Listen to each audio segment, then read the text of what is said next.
salute the flag as right.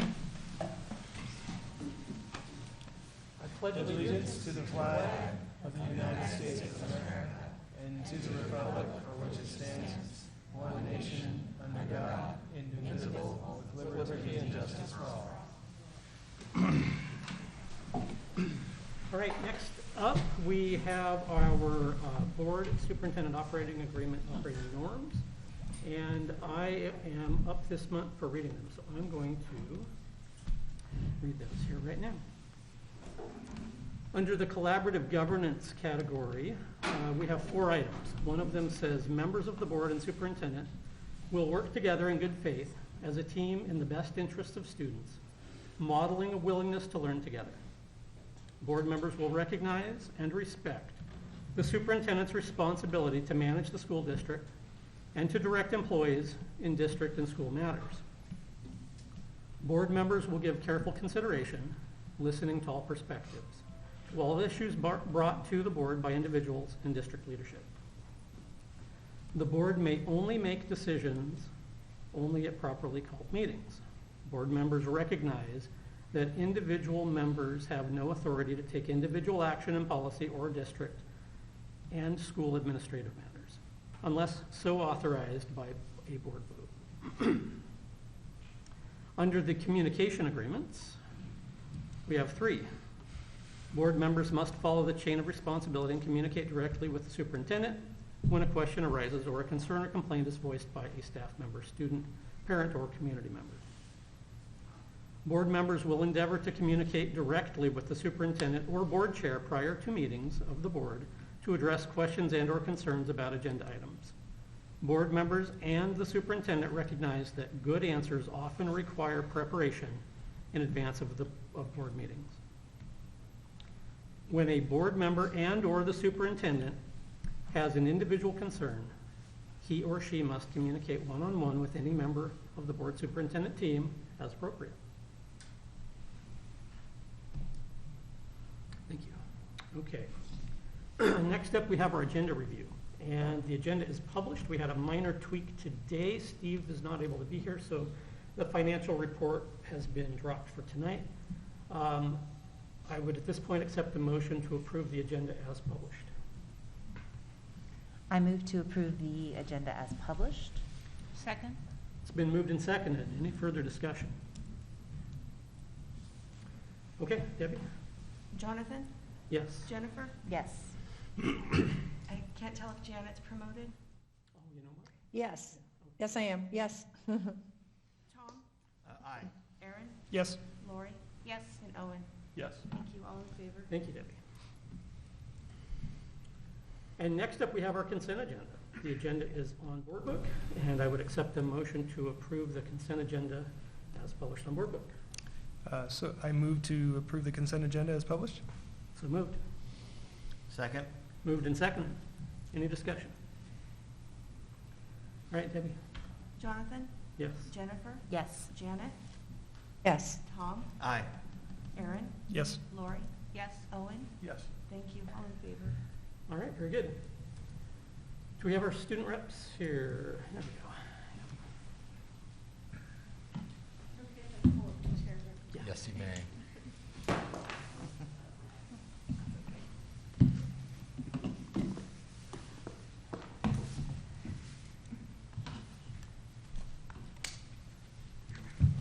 Good evening. My name is Grace Hernandez, and I'm the AFB president.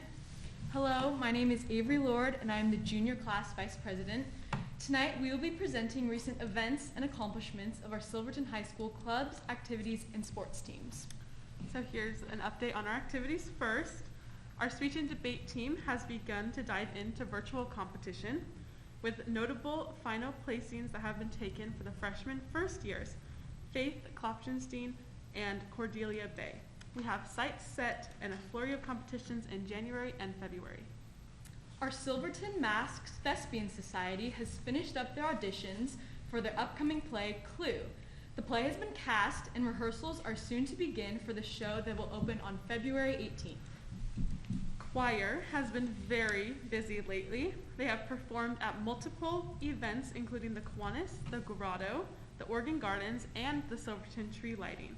and plan on getting 7 of our Silver Falls schools by Friday. They also have their winter concert this Thursday at 7 p.m. Band had their winter concert last week. Band also has been out instrumental caroling at various Silver Falls schools as well as Silverton High School. The jazz band will be performing for SHS students on Thursday morning in the Commons. FBLA attended a national business leadership conference in Wisconsin and is now heading into their competition season. And now we'll be talking a little bit about our clubs. The Health Occupation Students of America Club and the Red Cross Club combined forces to run their 6th vaccination clinic at the high school this last Friday on December 10th. This vaccination clinic was the second dose for Silver Falls students aged 5 to 12 to ensure that they are fully vaccinated by December 24th. The Gender and Sexuality Alliance, or GSA Club, has begun monthly meetings. They have plans for fundraisers, awareness campaigns, and social functions for the rest of the year. Key Club recently helped with the fire department's food and toy drive. They helped collect donations from around town and sort the food for SACA. They also helped Kiwanis in their Letters for Santa writing. Several club members also helped set up for the upcoming Christmas Bazaar at the high school. The Silverton High School National Honor Society recently accepted over 30 new members and will hold an induction ceremony this coming Wednesday during AG. And now a little bit about our sports. Swimming is off to a great start with a 2-0 record in their dual meets. Both boys and girls won the River City Invitational. The swim meet is finally happy to be back in the Silver Falls pool tonight. Catherine Hyde has already broken the 100 fly and 200 IM school records this year. Catherine, Libby Grogan, and Bella Spathy are leading the way for the girls, and the boys varsity is primarily seniors, led by Kellen Hayter, McConaughey Buckley, and CJ Hollis. Girls basketball has a 3-2 record so far and has their first league game at home tomorrow night versus Corvallis. Boys basketball has a 2-0 record and also has their first league game tomorrow night at Corvallis. Our wrestling team has fought very hard this season with 2 close matches versus Lebanon and Central. Their next match is Wednesday versus Crescent Valley and North Salem at North Salem High School. ASB just finished our annual Tree of Giving fundraiser with participation of our whole student body and SHS staff. Our school, without our usual $1,000 donation, raised $6,000 for Tree of Giving. Our activities included some very successful new ones like AG Mario Kart competition, our macho volleyball tournament, a spelling bee, AG bingo competition, a coin drive, a dash for cash during the final assembly, raffle baskets, and quite a bit more. Oh, a fall carnival was pretty successful. We made enough money to shop for needed items for 100 students in the Silver Falls School District. So many staff and students contributed to this amazing cause and together helped make a difference in our community. Thank you so much for having us. We wish you all a happy holidays and go Foxes. Thank you. Thank you. Thank you.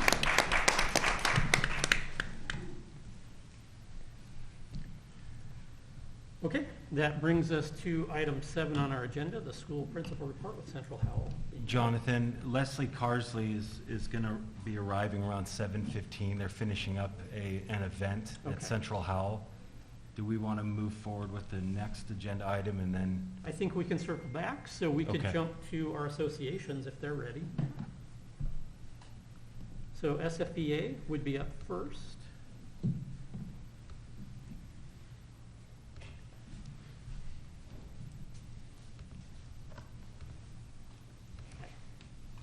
Good evening.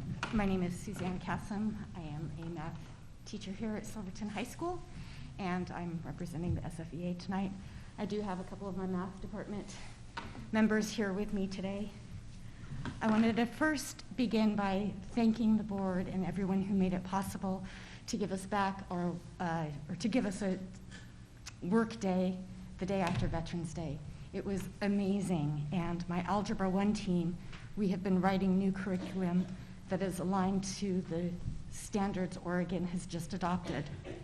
So we were able to do the unit mapping, getting a lot of content written, which was just amazing. So thank you so much. It really meant a lot to us. I'm here before you today. I'd like to address the working conditions post-pandemic. Since the pandemic, we have had more things on our plate, keeping up with our Canvas courses and grading on Canvas. The number of absences that has been happening post-pandemic is extremely challenging to keep students current in their work. And the absence can go anywhere from being quarantined. There's a lot of mental health absences. For example, I have a student who's been gone for 2 weeks straight and is now asking for help but can't come into school because of, you know, their own personal reasons, which I understand, but it's becoming very overwhelming. But even more so, what I'm seeing a lot this year are family vacations during the school year. I've had students leave for 7 days straight on a family vacation, and it's just finding it very difficult to keep them up and current with our work. All of the staff here at SHS are feeling very overwhelmed. We thought that this year would be a year to fix any missed learning that has happened during the pandemic, but what we have found is that we are still in survival mode. It's compounding daily. On top of all of that, those experiences our staff is experiencing, in our math department, it has tripled or quadrupled because of the lack of a math teacher position that we have still yet been able to fill. Our department has been supporting our substitute, Debbie Satram. She keeps up the Algebra 2 Concepts Canvas course and creates all of the lesson planning for the substitute for that class. Lucky Rogers, he's creating all of the tests for both her Algebra 2 and her Algebra 2 Concepts course. Mrs. Natasha Belikov, she's doing all of the grading in Canvas for Algebra 2 Concepts, keeping up the Wazzle gradebook, while I am creating the Canvas for her Algebra 2 course. I'm grading all of her assignments daily. I am updating her Wazzle book and creating all of her lesson plans for her. With that, everyone in the department is also offering tutoring to all of her students who need extra help. It's becoming increasingly overwhelming. I'm finding myself unprepared for my own students that I am responsible for.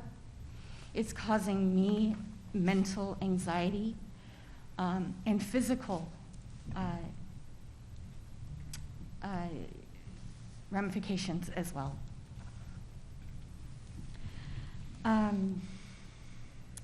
With all of the support we've been offering the substitute to help educate our students, I feel sad to say that 80 of her students are failing right now, and 26 of them are seniors that need this class to graduate. Our students of this community deserve something better. Mr. Thompson and Mr. Mulligan, they have been trying extremely hard. They've been reaching out to their contacts. They've been reaching out to colleges, master's programs, looking for a qualified math teacher without any luck. So I'm here today to ask you, more to beg you, to put this on the top of your priority. Spread the word. Help find us a math teacher so our students can succeed. Thank you. Thanks for sharing.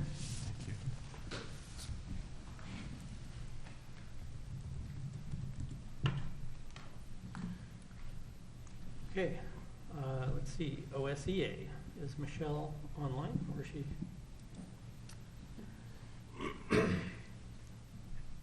Daniel, can you promote Michelle? There you go.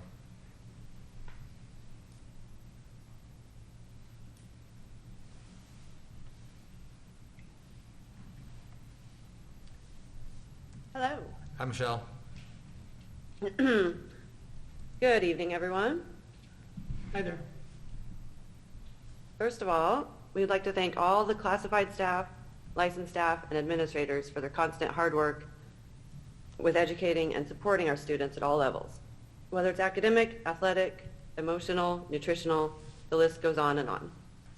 This past month, we've seen so many forms of the support given to our students, staff, and community from some wonderful avenues like the Tree of Giving, Kiwanis Club sponsorships, parent-teacher clubs fundraising, and who could forget the stellar tailgate party and send-off for our state championship football players. People behind the scenes deserve all the thanks they can get, and we encourage you all to show thanks too. Some behind-the-scenes work has been happening in the way of professional development classes. Kristen Norris and Casey Marston, two of our SNAs, have been leading a variety of classes. These are PLC presentations for this school year. There's 321 Insight training modules that are available online for all SFSD employees.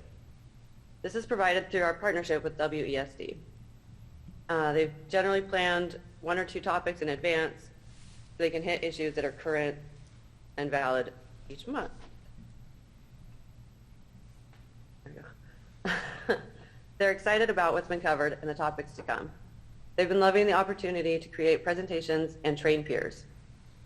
It's provided Casey and Kristen challenges that stretch their knowledge and comfort zones to learn and grow within their positions. In October, they focused on building positive relations. Positive and trusting relationships with students has many benefits and leads to fewer behavioral problems. November's presentations have been focused on growth mindset and putting it into action. Thanks to these ladies for spearheading this and all the staff who have been part of the classes. An area we can still improve on is our food service and nutrition program. I know this is or will be a hot topic tonight, and I'd like to say that the only effort it will take to bring our food service program back in-house is exactly the effort our students deserve. You may or may not be aware, but the Eugene School District was able to successfully bring their program back to being fully in-house, and it is working well for them. Yes, there are guidelines to meet, and that's understandable. But when we contract out even the management of food service, that contractor must then prioritize profit. When it comes to doing what's best for the students and doing what's best for our district, we know that profit should not be a concern. As with education, providing a healthy meal will have a cost. I will wrap it up tonight with a challenge to each administrator and board member to eat just 1 meal a week for a month at our schools. Then decide for yourselves. Is this really what we want, what is best for our students? Thank you. Thank you, Michelle. Thank you. Good? Okay. So I think we're going to bounce back now to the Central Howell Principal Report with Leslie Kirk. And Jonathan and board, I just wanted to introduce Leslie Carsley to you. This is Leslie's 2nd year. Leslie spent all of last year as the interim principal at Robert Frost, and she's now had a successful year this year at Central Howell. She's busy working with the community and has many projects going on, and she's going to share some of the great work of Central Howell with you this evening. And Leslie, welcome. It's nice to see you.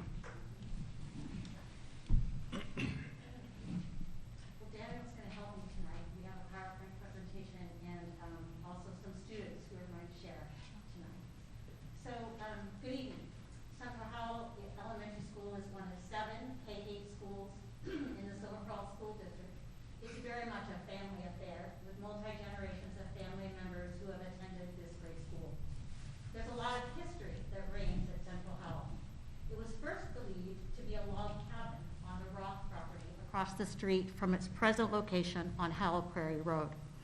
The school was established January 21st, 1856. A 1-room frame building was put up and a 2nd room added later. This was succeeded by a modern building set up in 1923. It burned down 5 years later. In the fall of 1928, the new building was ready, which now is our middle school wing. In 1955, another room was built, now our kindergarten room, and then in 1957, yet another room was built, currently our first and second grade classroom. So before we go any further, we have some students who are going to share with you what they love most about being back to school in person, and what is their favorite subject in school and why.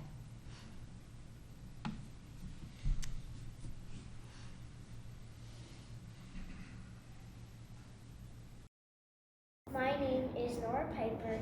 I am in 3rd grade at Central Howell School.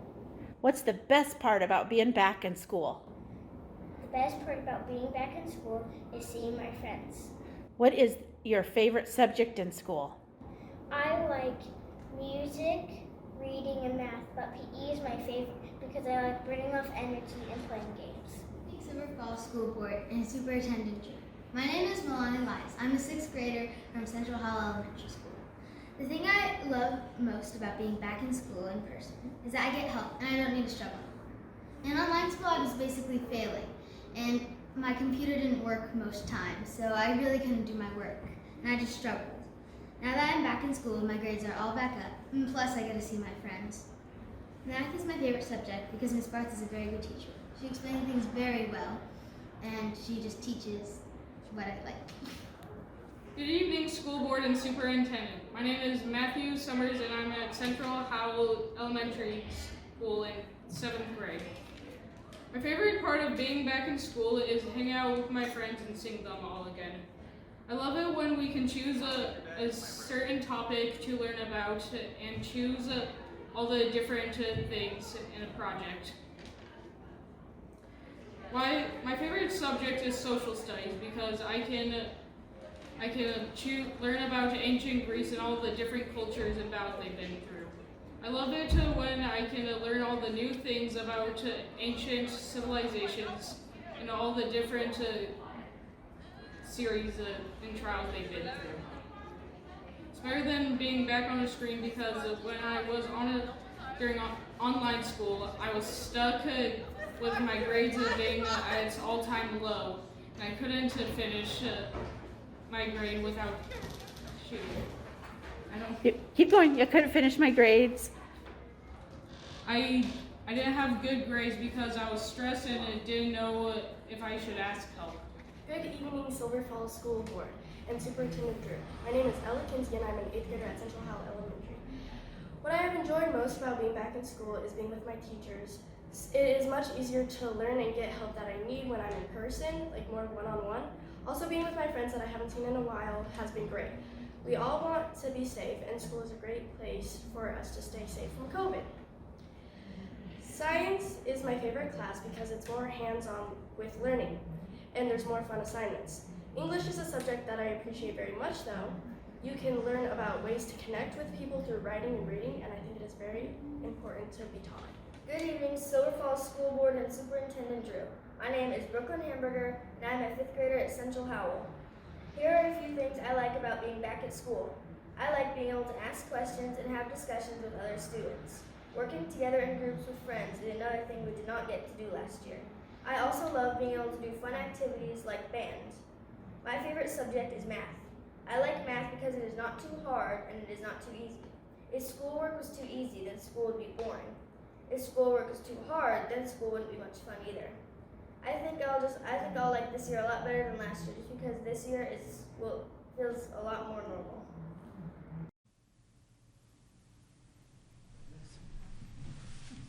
Okay, so you can see that they're excited to be back to school in person. My staff and I feel very blessed to have a complete staff of people who are willing to make in-person teaching and learning take place after a very long stint. Unfortunately, we experienced a revolving door of substitute teachers for a while as we looked for highly qualified folks who would be good fit for our Central Howell community. I especially want to thank our Central Howell middle school parents and their children for their grace, their patience, and their understanding, as in mid-November we hired our middle school ELA and social studies teacher, Garen Lamoureux, who began his journey with youth right after Thanksgiving. The reason for this was because the applicant pool was very small and also my desire as an instructional leader in the Silver Falls School District to hire the best person for this position and others. A big thank you to Sarah Barth, our middle school math and science teacher, who was the glue who held the ship together. As I said earlier, we are pleased to welcome Garen Lamoureux to Central Howell as the middle school ELA and social studies teacher, along with Sophia Durst, who was hired to teach PE as Jenny Matska moved to our 4-5 temporary position. All three of these folks are Silverton natives. Our enrollment is 146, soon to be 152 as of January 3rd, 2022. That's up about 30 from where we started in July. We currently have, and Daniel, I'm not having much luck with my PowerPoint, I don't think. Our kindergarten, we currently have 25. Our first and second, we have 25. Second and third, 26. We soon will have 7th and 8th grade students classes at 30. So, but I'm pleased that we are up. I can tell you tonight that the climate of the Central Howell community is very positive and upbeat with a lot of community support. We so appreciate the work of the Parent Club and the community at large in their desire to serve our students in any way they possibly can. I just left our Christmas celebration tonight and our tree lighting, and we probably had 150 people there. It was really an exciting event, cold, but very exciting. So as you can see, we really do have our supportive school community. Together we're better. We have school, students, family, and community involved at all times. At Central Howell, we align ourselves to the Silver Falls School District focus for the 2021-22 school year. Goal 1, each student on track to graduate. I started in July meeting with parents to obtain from them their perspective of what they wanted, what they felt their children needed to be on track to graduate. Then I took this information and I shared it with staff as I met with them individually and during our first week in a staff meeting during in-service week. We established a leadership team. The leadership team is looking at data with regard to our students, so we know the strengths and the challenges of those students and can best meet their needs. Our leadership team also reviewed the Youth Truth Survey results, and here's what we found. Our families want more communication, more feedback, and support resources. Our students in grades 3 through 5 want to feel more engaged and be academically challenged. Our student feedback from 6 to 8 is they would like to see more peer collaboration and academic challenge.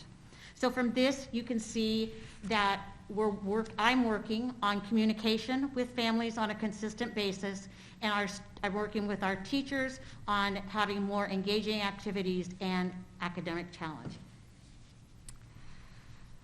I also worked with staff and established expectations of what I need to see in classrooms as an instructional leader.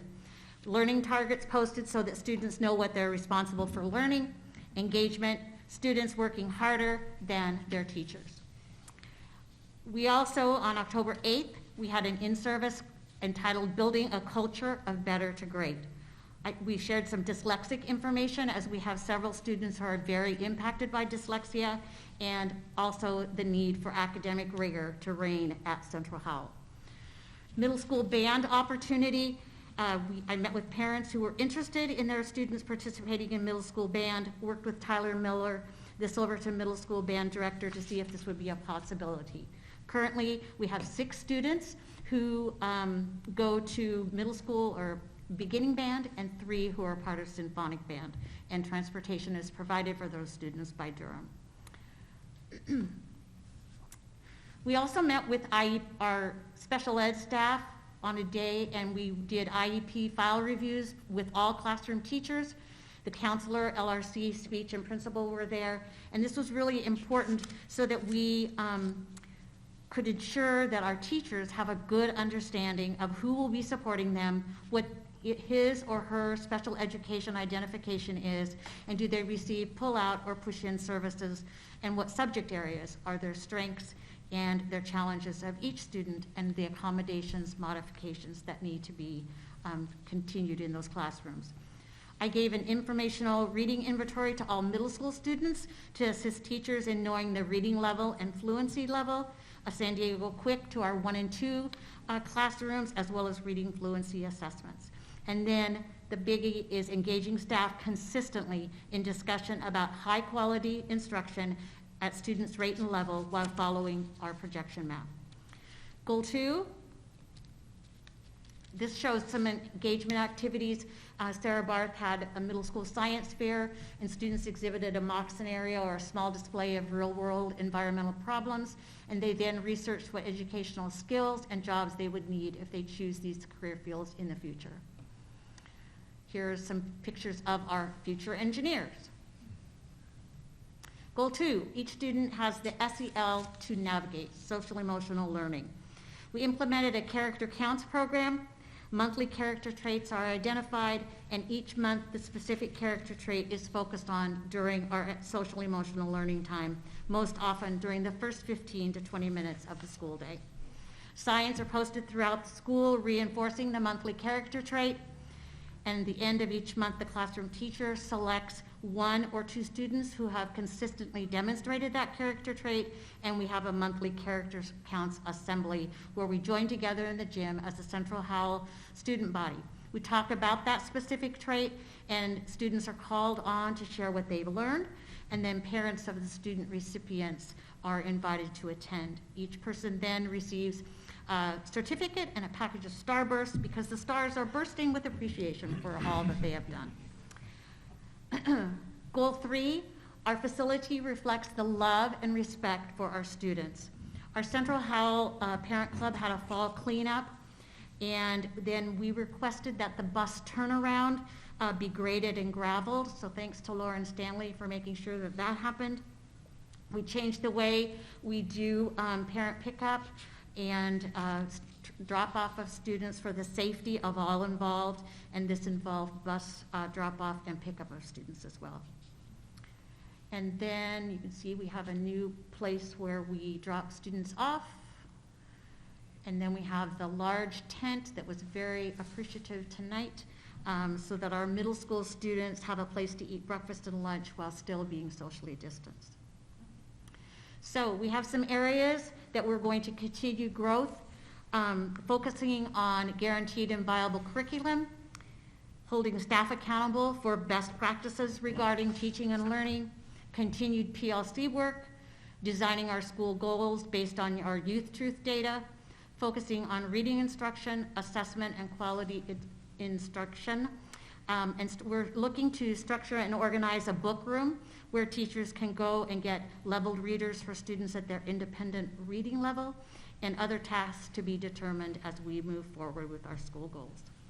So I want to thank you all tonight for allowing me to share the journey that's going on at Central Howell Elementary, and wish all of you a very Merry Christmas. Thank you. Thank you, Yeah, Leslie. very great. And Debbie, can you see that each one gets one of these? Santa asked me to bring you a little treat, so I'm his elf tonight. Thank you very much. You're very welcome.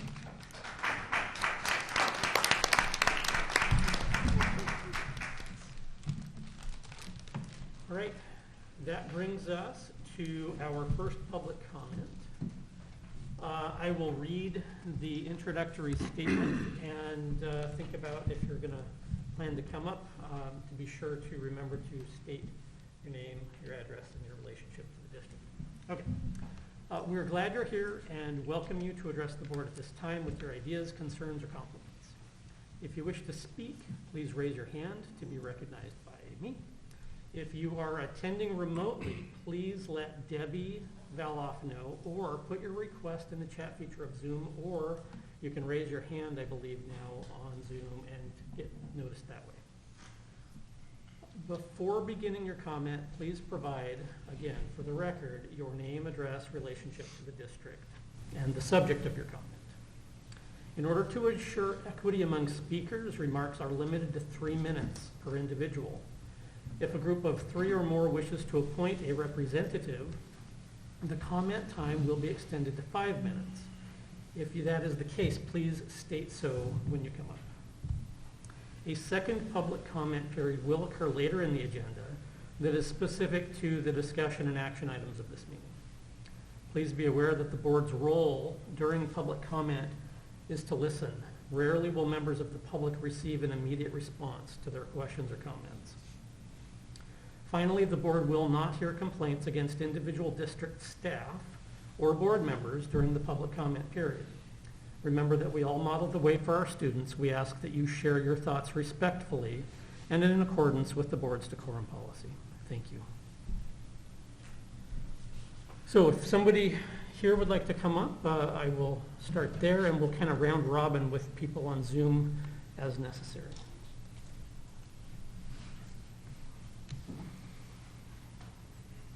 Come on up.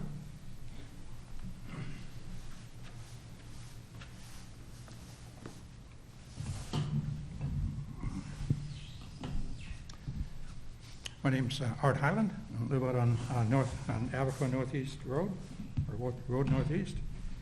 And I just want to talk to you about what I did last month when I talked with you. You know, with hearing all the problems that you guys have been hearing for some time with the pandemic causing so many issues, it's really a shame. You know, I know a district, about 1 million kids in it. They didn't close the schools. They didn't wear masks, and they had the same experience that we had. Just how wonderful that would have been if we could have done that. That district is Sweden. Maybe you know that, but if we do know that, it ought to inform us, and it certainly should have informed the governor, I would think so, just that alone, to maybe not have done it. But I'm just really, it's too bad the school had to go through that, because the kids have gone through a lot of problems, a whole lot more than what you've even seen, although I know you've heard a lot of them. You know, the kids are, and the reason that they didn't have any problems, the reason that we didn't have any problems, is that kids are just about almost 100% immune to it, so it just doesn't make any sense. But what I wanted to ask you about, which is what I did last week, or last month, is that the governor might, I don't know if she will, but she might make COVID shots mandatory. That would have a tremendous effect on this school for a lot of things, but it would affect a lot of parents, of course, and that would be, they'd be hard pressed to have some of their kids stay in, and that would be, we already lost some 10% already enrollment. You certainly don't want to lose any more. But, you know, the kids don't even need it, which is really something. But you don't need to do it. All you really need to do is benefit the governor by just telling her that not to do a mandate. That's all you need to say. You don't say we shouldn't have shots. You shouldn't say anything. Just and the parents can always decide. But if she makes a mandate, that's going to be a really big hurt to this school and to all districts. So if you would just simply let her know, and let the community know that maybe mandate is not a good thing. It's a simple thing. It's you know, you're not saying anything about the shots, plus or minus, but mandate really is something that we don't want to see. I don't think we should see anyway. I'd like to know what all of you think, individually or collectively or whatever, because I would, even if whatever the governor does, I'd like to know what the 30 seconds? mask. I'm sorry? 30 seconds? Yeah, mandating. It's not a good idea. I just think that you've got to take a stand, and it would really help the governor decide, one district and other districts, if she just withholds that decision. It's really important that she does for this school, this district, and for all districts. Time's up. Thank you. We appreciate it.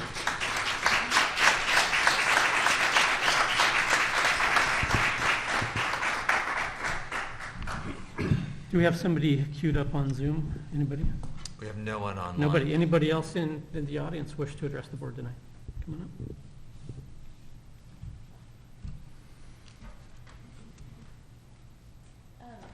If I could request the 5 minutes instead of the normal 3. I have a list of people that I'm representing tonight. You may, if you tell us who they are, but you do have to remain masked while Okay, sorry, it's presenting. difficult for me to be I understand. out of breath. Would you like a list of people that I'm representing, or? Or if it's a long list, I'd at least like to, It's not long. okay, then yes, please. All right, thank you.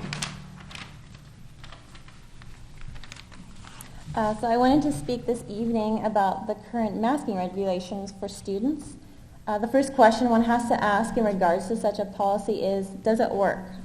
Does masking in fact prevent the spread of COVID? The CDC cites over 50 studies in support of masking. However, all these studies suffer from either having no control group or confounding factors. There is, however, a double-blind study that came out of Denmark, which concluded that masks do not make a difference in the spread of disease. Also, a 2019 World Health Organization review of numerous studies testing the efficacy of face coverings to stop the flu found, quote, no evidence that wearing a mask is effective in reducing transmission of the virus. Another salient question is COVID dangerous to children? According to the OHA, of an Oregon population aged 19 and younger, 0.0005% have died with COVID. According to researchers at Johns Hopkins, no healthy child has died from COVID, only the severely ill, most of which are not even able to attend school. Additionally, British professor Robert Dingwall, who is part of the new and emerging respiratory virus threats advisory group, says that kids are more likely to be struck by lightning than they are to die from COVID. Studies have also shown that kids are not likely to spread COVID. Kids are not at risk from COVID, but they are from masking. I would like to share a quote from an article written by Tammy Clark, OSHA Environmental Health and Safety Professional, and Kristen Megan, Senior Industrial Hygienist. When doctors like Fauci come on the news and they talk about masking, they are speaking outside of their expertise. They are not mask experts. These ladies are. Quote, facial coverings are of particular concern for children for a variety of reasons. Covering anyone's mouth and nose, restricting proper gaseous exchanges without following the strict protocols of the current OSHA standards is absolutely illegal and dangerous. When it comes to applying a blanket one-size-fits-all face covering mandate on children, this should be considered criminal.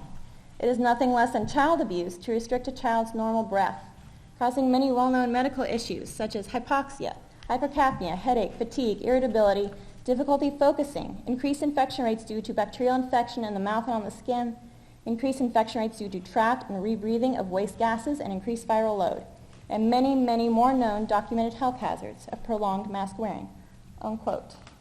Moreover, as Clark and Megan point out, the recent stay of OSHA's emergency temporary standard by a federal court applies to the entire country. Quote, no employer in the United States is legally able to cite OSHA's recent ETS as justification for forced vaccination, testing, or mandating face coverings in the workplace. Neither is any individual state OSHA agency. Legally, no individual state may create a standard where no federal standard exists. So no state within the United States may legally create a COVID-19 standard with any mandates regarding vaccines, facial coverings, social distancing, etc. Enforcing a mask mandate will put our school district at greater risk for liability, not less. Not only in regards to the lack of a federal ETS, but I believe that the district is opening themselves up to future lawsuits pertaining to the dangerous effects of masking kids. There is, in fact, an OSHA standard that requires a rigorous personal risk assessment test before anyone can don PPE, masks or PPE. What student has had that risk assessment test done? In summary, mandatory masking is not effective at stopping COVID. COVID is not dangerous for kids. Mandatory masking puts kids' health at risk. Mandatory masking is illegal. You may feel that a decision from you to allow children to unmask will be unpopular. I'll tell you what's unpopular. Kate Brown's unpopular. Brown recently polled as the most hated governor in the union. In pictures that went viral last week, as you can see from my visual aid, Brown is seen at a gala in D.C. completely maskless. That there is no indoor mask mandate in D.C. is irrelevant. Brown clearly does not act like she thinks it is necessary to mask indoors. In fact, the governor's office has yet to produce a single picture of her masked at this event. There is one kind of in the middle on the top there. That's taken from October in Oregon. That's in Oregon, inside. Does Brown look like she fears the illness that she is telling us all to be very, very afraid of? Over the last year and a half, the governor's office has claimed extraordinary power over the smallest details of our lives. They have done so under the guise of public welfare. German MP 30 seconds. Christine Anderson recently stated, quote, "The welfare of humanity has always been the alibi of tyrants." And that is undoubtedly true in this case. Governments which seize power in this matter have never given back power of their own accord. This will not end until we say, no, thank you. As Thomas Jefferson said, there is no justification for taking away individuals' freedom in the guise of public safety. Please do what we all know to be right, but which most school boards lack the courage to do. Please stand up for students' freedom and stop enforced and harmful. Thank you. Excuse me, Jonathan. Could the speaker please identify her name, address, and relationship to the district? I missed that. I'm not sure that got on the record. I agree. That's Janet. My name is Colleen Byer, and my address is 7983 82nd Avenue Northeast, Silverton, Oregon, 97381. I am a concerned community member. I am a mother of 3 kids. Thank you. Thank you.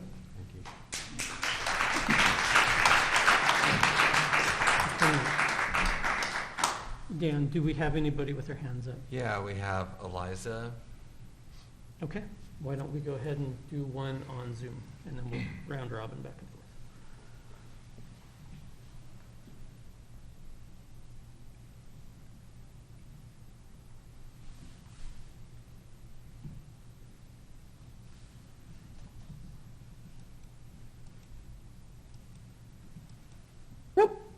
Hello, can you hear me? Yes. All right. Hi, my name is Eliza Torlin, and I am a parent here in the district. I have a child at Butte Creek and a child in the high school, and I live at 16901 Abaquah Road Northeast. I just wanted to send this out to you and our community. As this year draws to a close, I look back at the year we've lived, and What? Oh, that was me. Echo. Sorry about that. Okay. As the year draws to a close, I look back at the year we've lived and I dream forward to the year ahead. As a community, we have overcome many unusual troubles. The fires of September 2020 kept me in a nervous place through this past summer, but we were safe from that terror this year. The ice storm that forever changed our landscape this past February didn't kill anyone and ignited a valuable though troubling debate about how we care for our community. This is an example of how we learn and grow through trial. When the heat wave hit this summer, we saw agriculture damage and sadly many lives were lost. Meanwhile, a new variant of the coronavirus threatened to slow our return to school. But it didn't. Through careful planning and cautious diligence, our kids were able to return to their classrooms, full-time and in person. Mine are so happy to be there. So I'm here to say thank you to the Superintendent Drew and his hardworking district staff for the endless hours they've given to fulfill this goal. Thank you to our principals and their staff for continuing to work around the trials to keep our kids in their classroom. Thank you to the volunteers who have helped support your policy work in the school board. Thank you to the school board for volunteering to lead our district as you do. Thank you to the custodians and cooks who have kept our buildings safe and our children fed. Most of all, thank you to our teachers who are bringing all of our students back on track, though it might be difficult, after too many months of distance learning struggles. The work you do to guide our children, build and keep their interest in school shows our diligent passion, your diligent passion for teaching. I know that everyone involved in keeping Silver Falls School District moving forward has done so with considerable effort. Together, we can look forward to more success, overcoming the tests we surely will face. These times are challenging. Let's allow our commonality to propel us and embrace our differences as the beautiful truths they are of humanity experienced differently. Share kindness, accept support, and expect challenge. Thank you. Thank you, Eliza. Come on up.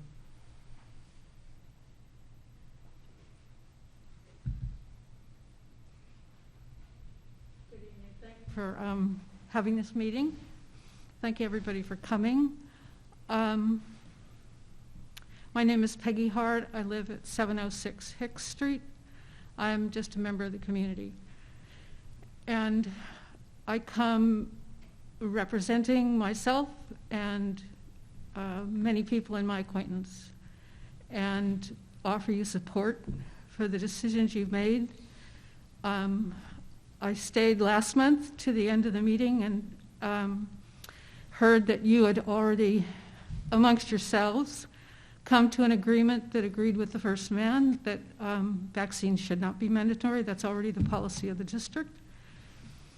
And I thank you also for offering masks as a requirement. I know I cannot argue a long list of detailed opinions.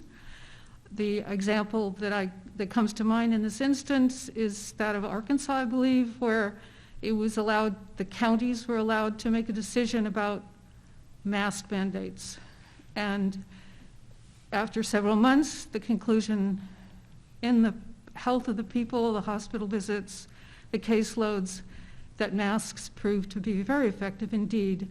So one can say that something is scientifically proved, which is, having studied science, an experiment is an experiment, but it's not, it's a very small thing, an experiment. Some can be determined as a fact in a particular situation and quoted as such, but I would like to support your mask rules, and with all respect for people who disagree with me, and for the sake of the community, the old people, the vulnerable, we don't want the schools to be a liability for the community. Thank you very much. Thank you.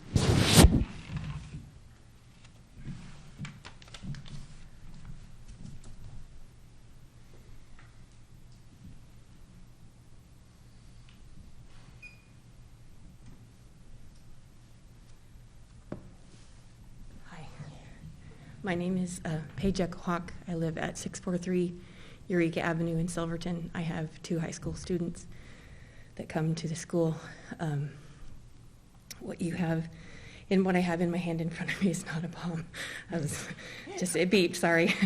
This is actually a CO2 monitor that I purchased off of Amazon for $139. I did so because my daughter calls me weekly asking to come home because she has headaches. And she wears the exact kind of mask that I am wearing right now. And she has missed a lot of school because of quarantines or whatever. She was exposed to somebody who was exposed, and now there's tests to stay, but it wasn't for a while, and that was very frustrating to her. Right now, this is a normal reading. We're at 479 parts per million of CO2 in the atmosphere. And as I continue talking, I'm going to put this under my mask.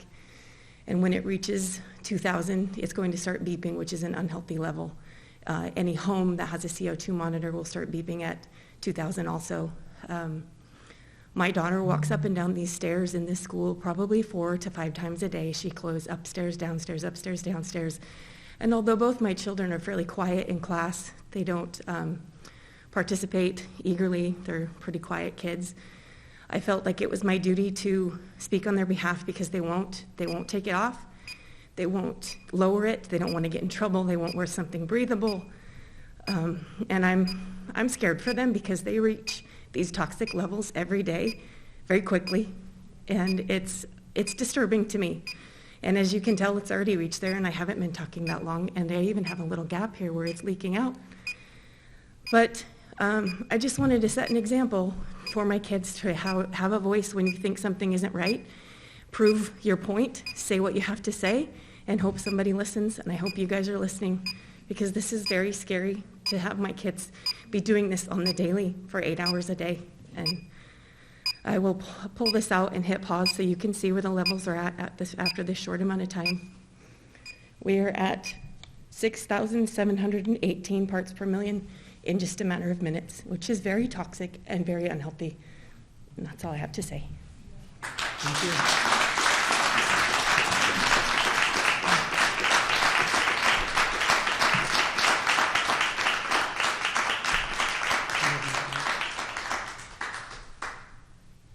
Dan, is there anybody online here? There is not anybody online at this point.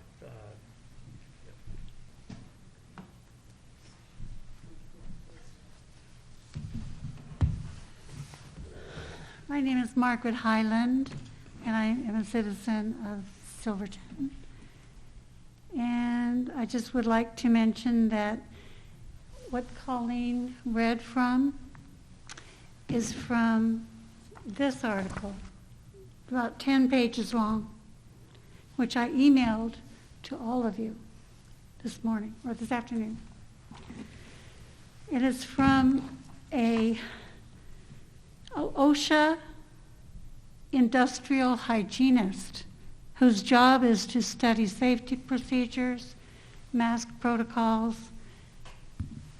safety hierarchies, things like that. Okay. So I'm going to reiterate a little bit of what Colleen read because I want to make sure that everyone in the room hears it. Face coverings are also not a control method for aerosolized virus. Masks are not rated or capable of having a proper seal. Literature actually states that masks cannot be sealed and do not meet any of the basic provisions of the respiratory protection standard. In addition, they actually create a greater hazard and increased rates of infection. This is something that OSHA is guilty of ignoring. But many professionals in our field are fighting these mandates all over the country. We have personally helped and mandated end mandates in 3 states. And because we are considered experts on respiratory protection, source control, and PPE, we know the science that has existed since the 70s. It is highly negligent to view vaccines and or face coverings as control methods, as neither fall on the hierarchy of safety and controls. Masks come in all types of materials and sizes, and not one single real-world randomized control trial with metadata analysis supports the data that a mask can stop the spread of COVID. It is important to note that all mask studies to date that claim masks work to slow or stop the spread of COVID-19 have been conducted in a laboratory under various conditions, but all place the mask on a mannequin or a fixture that is perfectly sealed. Given the fact that most masks are worn improperly, there is a variety of porous cloth fabrics that do nothing to stop the tiny SARS-CoV-2 virus, and people are not trained on how to properly wear them or take them off. It is no wonder that masks have done nothing to slow or stop the spread of this virus. Rather, they have actually increased infection rates and prolonged achieving herd immunity. Thank you.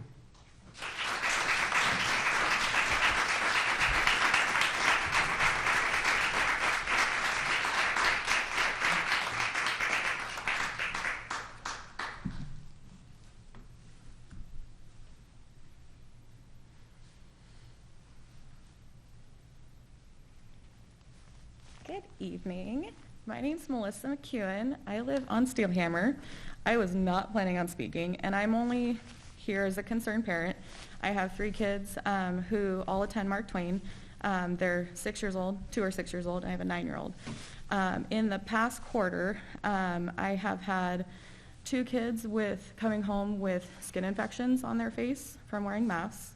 I also have 1 boy who we've been having to use his inhaler randomly throughout the quarter, partly because he's telling me he can't breathe well at school.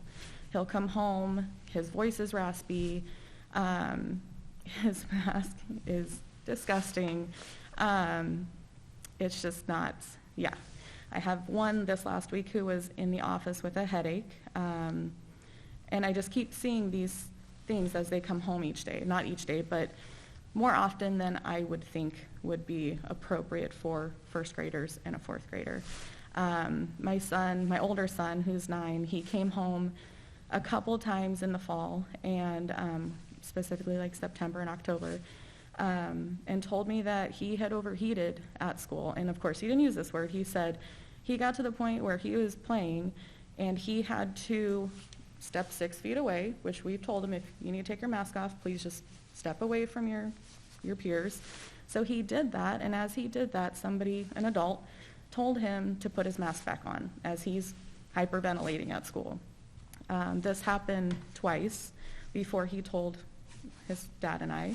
At that point, we had told him, if this happens again, let us know. Like, you need to go take your mask off, catch your breath, and if an adult, a teacher, I don't know who it was, but if this happens, please tell us. And luckily, this hasn't been a problem since. There's been cooler weather and everything, but now the other thing is, if they're inside having PE and those things, he's still running that risk of hyperventilating. I understand that there is a fear. There's a fear that we could get COVID, masks will help. We had COVID. We had it in August. We were tested. It was a legit thing. I understand that. My kids had fevers of 99 degrees. That was it. Like, I get it. It's scary. But at least in young kids, can we think about not having masks? 30 seconds. Okay. That's all I want to say. Thank you, guys. Thank you.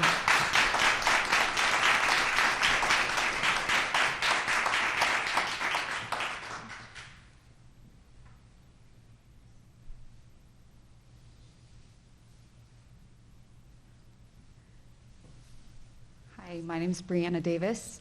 I work in the Silver Falls School District as a first grade teacher, and I would like to not say my address just because of that.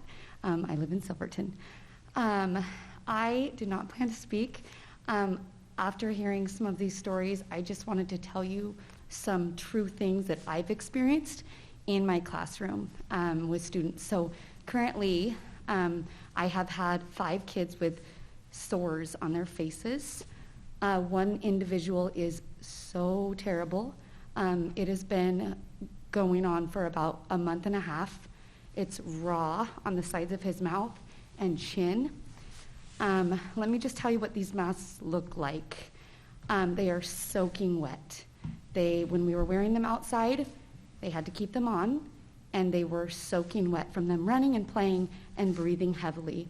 Then my first graders go from recess to PE, masks on still, wet. Then they go to lunch, where they get to take it off for 20 minutes, I believe, spaced apart. It sort of dries out, and then they go back to recess, because our schedule is crazy this year, and then they come in to the classroom again. So that period of time, wet masks, they get 20 minutes with it off to eat lunch. It is gross to see their masks off when they have snack. They are brown inside. I try to be very consistent. If they sneeze in their mask, cough in their mask, I see that it's wet, please change your mask. Like, we just got another box of masks so that they can put fresh masks on, because it's pretty nasty. But also, my students have learned to not cover because they have a mask on. And so it's okay to just sneeze and not cover. And then wipe it with the tissue here. So it's pretty disgusting to see it. And if I catch it, I have them change it right away, but I don't always catch it. Sometimes when they sneeze, I don't even know who has sneezed. We talk a lot about covering. We've practiced that a lot. But as you know, they are 6 years old, and it happens. I just wanted to share a couple of things, too, with teaching letters, sounds. Okay, kids, we're going to learn the letter F today. They can't see my mouth. They are not learning the correct way to say the sound. I am...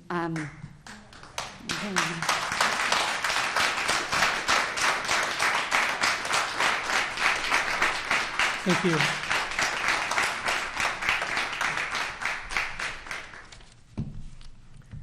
Do we have... Come on. Yeah, that's fine. Thank you. My name is Krista Gray. I am speaking to you as a district nurse, a registered nurse, Bachelor of Science in Nursing, 17 years of nursing experience in a different district, not this district. I am standing up for my 7 children in this district, 6 of them in school. I know and I have heard from you all, you cannot do anything. You cannot do anything, and you are just following Governor Brown's mandate. I get that. Right now, what I'm asking you to help us with is all of these parents that have spoken to you, to give us the resources that we need to fight this. Our children need to be unmasked. We have had it, and we are only going to take so much longer of this. I have seen spreadsheet after spreadsheet. I make the calls to the parents to tell them that their kids are quarantined for 20 days over a stuffy nose, over a fever for one night. None of the primary symptoms that they list on there to exclude children, these tiny babies are having. My twins, who just started school at a new school this year, were pulled out one by one, told to change their mask. The teacher told me that they were okay and accepting of it because I raised my children to respect authority. They came home and they bawled their eyes out. I spoke to you last year to get our kids back in school. I am asking you, as a nurse, as a parent, to help us take these things off, because the only protective measure against COVID is an N95, and our children are not fitted for that type of mask. This will not protect them. And making them wear it while they are eating, which my twins again just told me, they were told while they were having a snack in the stands that they had to wear their mask. I read Marion County daily of what they tell me to do, and it's highly discouraged to wear a mask while eating. You do not do it. Okay? So everybody needs to get on the same page. Maybe you need to speak to Marion County yourself. But I'm telling you, we're fed up as parents. My little twins that are in, I have two sets of twins that are in first grade, sick. My one boy just vomiting blood on Thursday, because here's what's happening. They are touching their mask, they are putting it up, they're touching everything and getting all of that bacteria into their mask. So 30 we no seconds. longer have to worry about this COVID bug, right? It's all these other viruses, stomach bugs lasting over a week with a week incubation period. Okay? He was vomiting blood on Thursday. I am tired of missing work for it. Take these things off, wash our hands, and do the same protective measures that we were doing in years in the past. We would be stronger for it. This is a joke for COVID funds. Stop it. Help us. Thank you.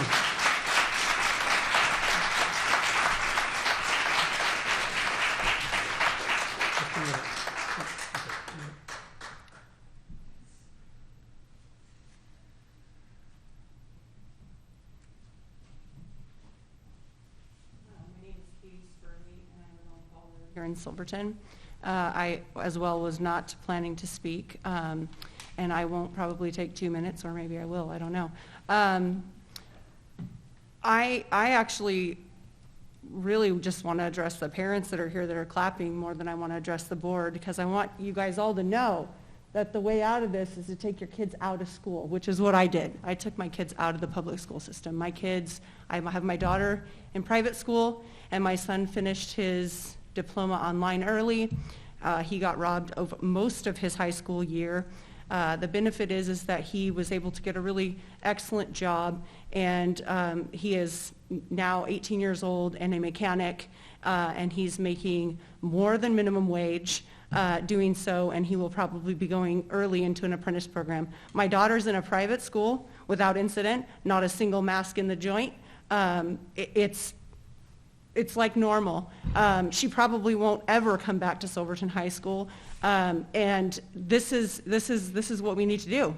I mean, if you guys aren't going to do anything, if you're not going to represent our children and take these masks off, these muzzles, these control devices off of their faces, then we're going to do it. We're going to take them out, because you know that the next thing is going to be a mandatory vaccine. And if you didn't see enough of a mass exodus then for the masks, you're going to see it when this mandatory vaccine comes, and it's coming. We all know it's coming. It's not if, it's just when it's going to happen. And they want to now put us all in masks indoors forever and a $500 fine if you don't wear it. So, and who's going to enforce that? Is our law enforcement going to enforce that? Like, who's going to come in and track me down and give me my $500 ticket for not wearing a mask when I'm in the grocery store or wherever? So this is insane, and parents, you really, I mean, I understand that there's a lot that goes into it. We had to make a huge sacrifice in our household for my daughter to be able to go to private school, but it's sometimes it's just what you have to do. And honestly, what they're learning in school these days, I mean, seriously, they need to know how to read and write. Okay, they need to know they can find anything they need to know on these devices that we carry around in our pockets. We probably don't even need school past a sophomore year. So it's unfortunate because high school was some of the best years of my life. I had a great time in high school, and I would go back in a hot minute to go back to that time, but I can't. And for the record, my family has all had COVID. We've all recovered from it, and we got it from somebody that was fully vaccinated. So there you go on that one. Thank you.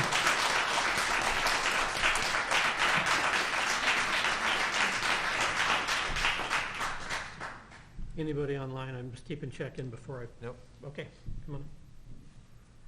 By the way, we're going to do just one or two more, and that we'll have to cut off the public comment here pretty soon.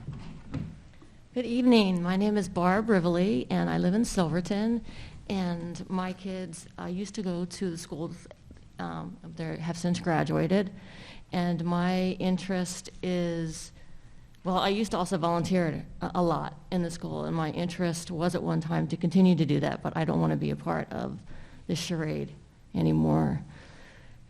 It's wonderful to see you. I know some of you, but I think we all look ridiculous wearing this mask. Let's call it like it is, okay? So first I want to say, what the hell is going on here? When my son graduated 2 years ago, in his math class, he was an AP honors class, and it was full to the brim with students in that class because those teachers were doing so well and they had all that they needed to teach the kids. And now I'm hearing that 26 seniors are failing math? Really? And then I hear this first grade teacher and talk about what's happening in her school and in her classroom, and then I hear the nurse. What are you doing? I was talking with a student tonight, and she shared with me that the board's hands are tied. Really? You report to me. I elected you. I'm not holding you prisoner. Gosh, I just have to share with you, this does not create health. Health is a lifestyle. It's what we do every day.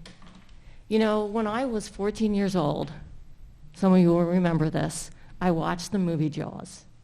Now, after I watched that movie, I could not go in the water. I couldn't go into a pool for over 20 years because I was scared there was a shark in the pool. It took me over 20 years to finally deprogram that movie out of my head to swim in the ocean, to swim in a pool without being scared of a shark. Are we really here to educate our kids that this is health? Yeah. Not right. I want to share another story with you. About a year ago, I went to a national monument, and I didn't wear a mask. We don't wear masks because I know that it doesn't create health. And I was standing there with my child, and we were watching something, a building. It was, we were at Mount Vernon. And a little boy came up next to me with his mother, and they were pretty far apart from me. And I heard the little boy say to his mother, "Why is she not wearing a mask?" 30 seconds. And I saw the mother cringe and pull her son away from me. We're teaching our kids to be afraid of each other. That's not why I elected you. Please be willing to not be a prisoner anymore and make the changes needed so our kids can learn from love and really be educated. I know it's in you all. We all love our kids. That's time. Thanks, Bob.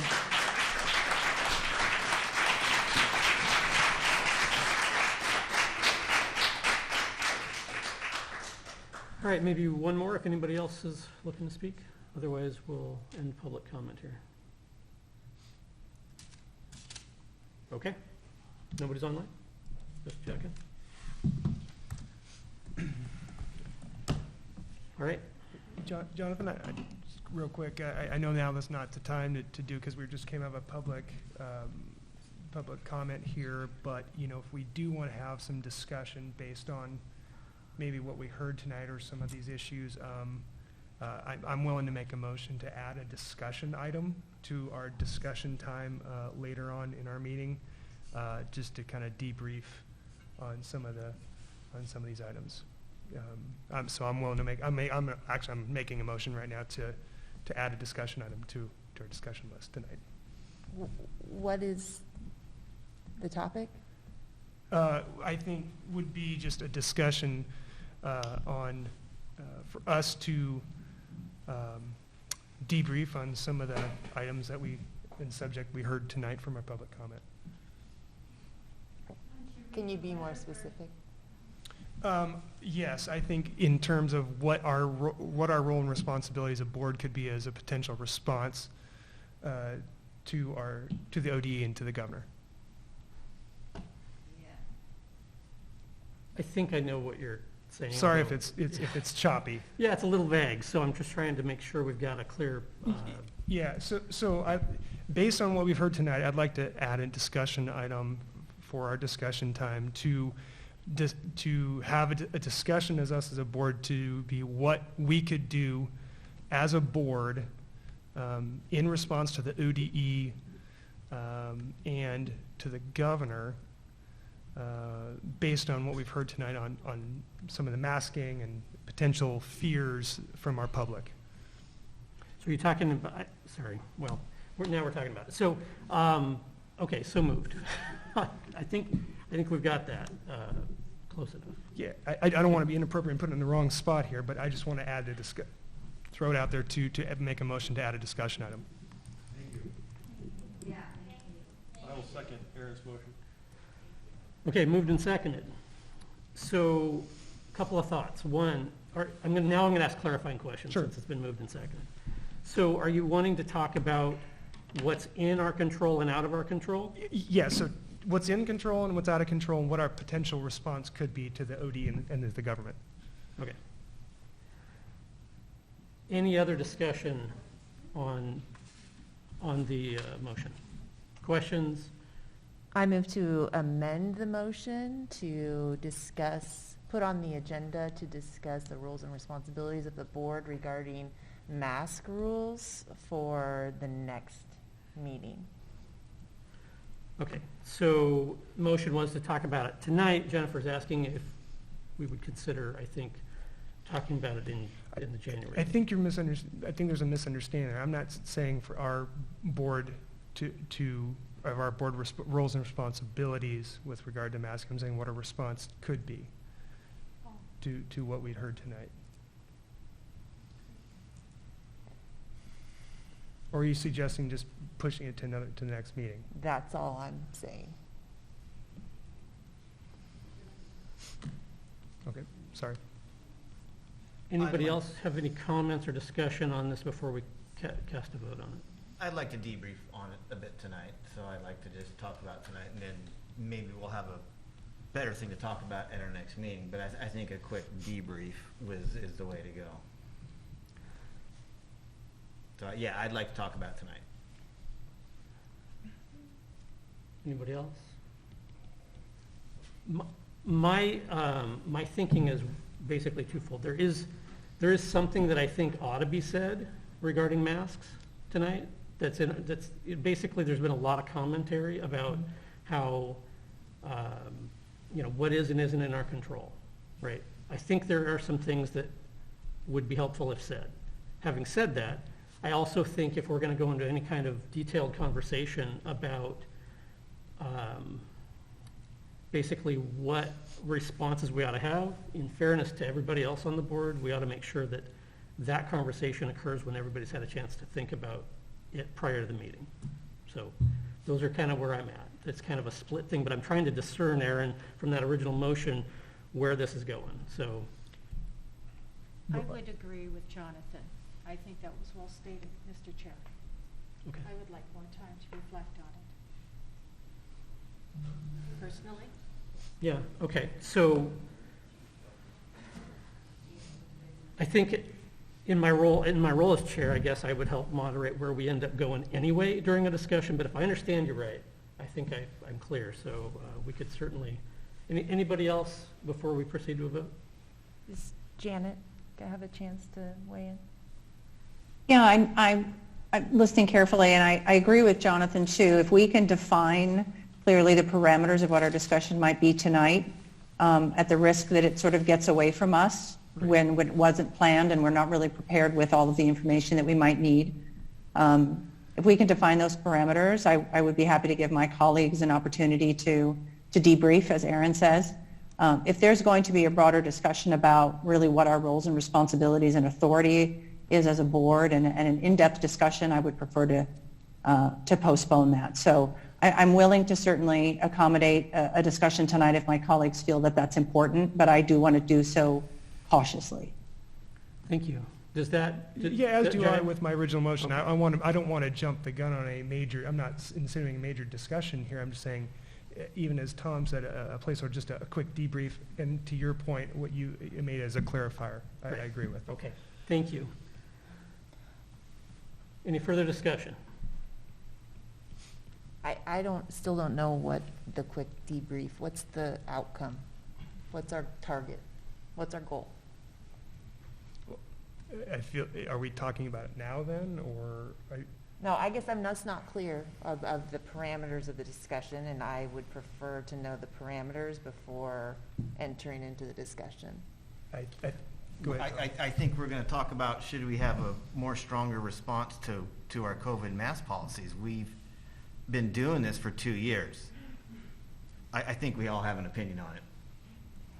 But is that, do you want there to be something productive that comes out of the discussion? It seems to me that maybe, I understand, Jennifer. Maybe a lead, okay, we got a sense of direction. Are we going to take action at a following meeting or not? Well, just to get a sense of what do we feel. That's kind of my thinking. Well, and we did this, I think, back in the summer, right? When we had several community members come and speak to our board, and we each kind of took some turns discussing it, and we had it, I think, during the public comment session, but I think it's more appropriate to put it in a discussion item. Right. That's all I'm asking for. And what did you feel I still don't know what the outcome is supposed to be. Well, I think our public got to hear from us, as we listen, after we listen. I'm not asking for a specific action to come out of this discussion tonight, like anything like, I'm asking for just to have a simple discussion. I was trying to do it in the right spot. And I guess I'm asking for guardrails, so I think we need to narrow the topic. I'm all in favor of guardrails. I think as long as we're not going way into taking action or talking about what exactly that action is, then I'm fine. Yeah, we're not going to form. So but that's just as chair. So I think what we need to do is pass the vote so that we can either add or not add it, and then we'll actually have more conversation when we get there, if we get there. Yeah. So with that said, I'm going to go over here and have Debbie call the vote. So I just want to be clear, Mr. Chairman. So we moved and seconded, and we're going with the original move, right? We are debriefing and talking about the limitations of what the board can and cannot do in terms of this. There's a few things that I think the public out here. Okay. I would just like to know if that can be carried into in another meeting in the discussion, because to me that folds into it. Because we talk about what is and what isn't, but yet that's going to open up the discussion further.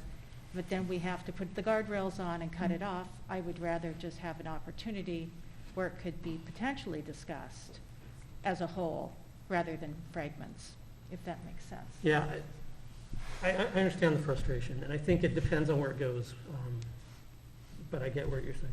Oh, okay, thank you. So, go ahead. Okay. Jonathan. What's the motion again? The motion is to debrief and talking about what limitations, what we can and cannot do.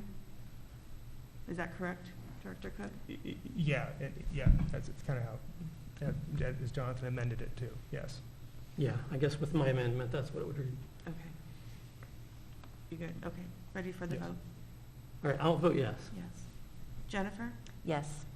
Janet? Yes. Tom? Yes. Aaron? Yes. Lori? Yes. Owen? Yes. Thank you. All in favor? Right, so we will be adding, oh, sorry, I lost my agenda in front of me. We will be adding that to the discussion items later in the meeting. That brings us to item 11, which is our administrator and staff reports, starting with our superintendent report. Thank you, Jonathan. We have two items tonight. One is I'd like for Leslie Roach, our Director of Teaching and Learning, to give the board a briefing on the new Test to Stay program, which will shorten quarantines. I think it's important that you get the general information. It's nothing that you haven't seen if you've already perused the website and read the Parent Square messages that have come out. I just think it's important in this board meeting that you hear from Leslie for a couple of minutes. And then what I'd like to do then is turn it over to Dan Bush, our Assistant Superintendent, and Marina Mudry to give sort of an overview of our nutrition services program, the general nature of what those services entail, and then that would set us up for a further discussion down the road in January where you might have more specific questions. Some of you had gotten me questions before this meeting. I did my best to incorporate those questions into Marina's presentation, so I hope you find those that helpful. And so this would be the stepping stone. The board had asked for some additional information on nutrition services, and this would be the first step for that.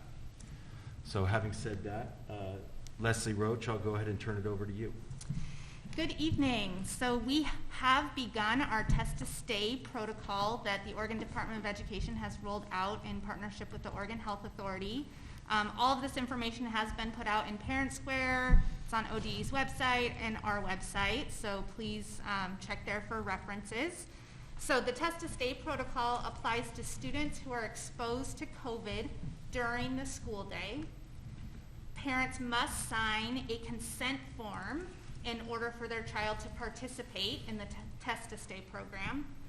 Our school nurses give the student a COVID test the day that they are exposed or the day that the contact tracing shows us that they were exposed. The student continues to attend school as long as that test is negative and they have no symptoms. The school nurse would then give a second COVID test to that student 5 to 7 days after the first test.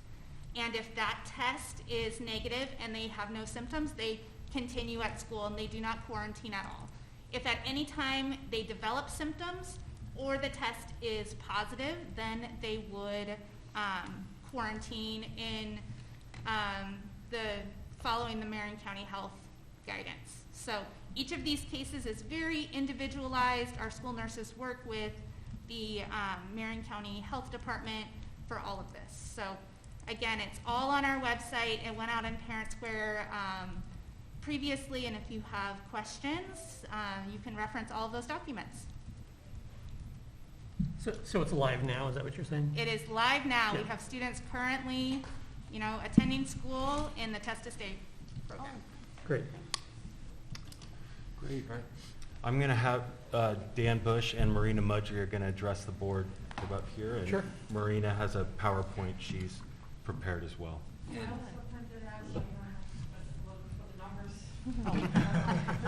Thank you.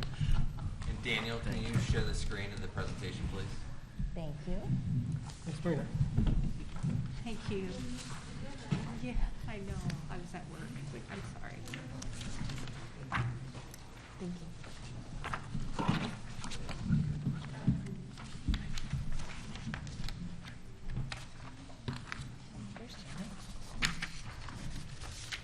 So if you have not met Marina Mudry yet, so she's our food services director, works for Sodexo, and so there are questions around our food services program. So Marina's put together this slideshow. I believe it's going to be very informative for you. And then if you have any questions in preparation for an upcoming board meeting in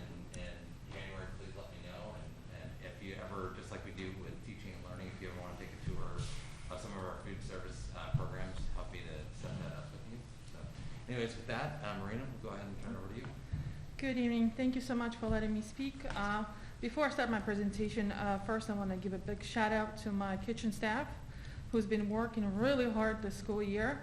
As we all know, literally weeks before school started, we found out that all children are coming back to school. And on top of that, all children are no cost for breakfast and lunch.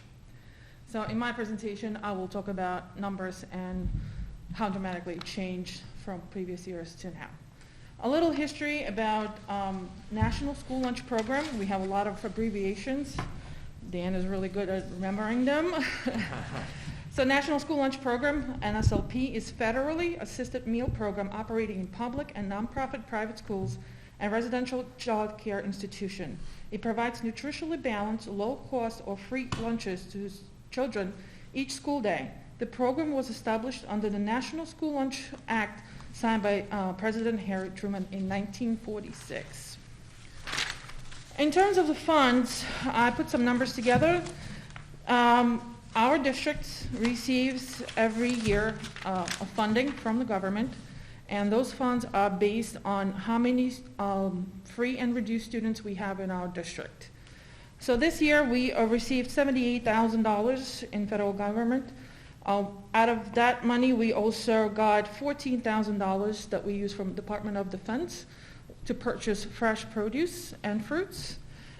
We also do have a farm to school grant, and it comes twice a year. So this $11,000, this is for 2 years. And our registration is 3,546 students.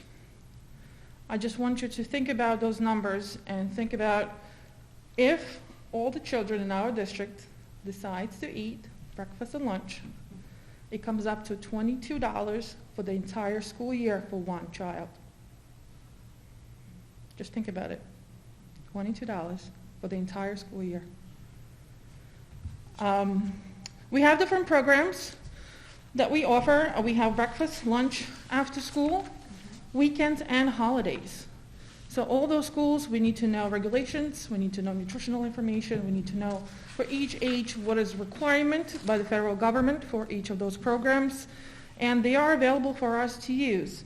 So at this point, we do provide no-cost breakfast and lunch to all our children in the district, and also we do have after-school program. Mark Twain is one of those schools that use a supper program in our district.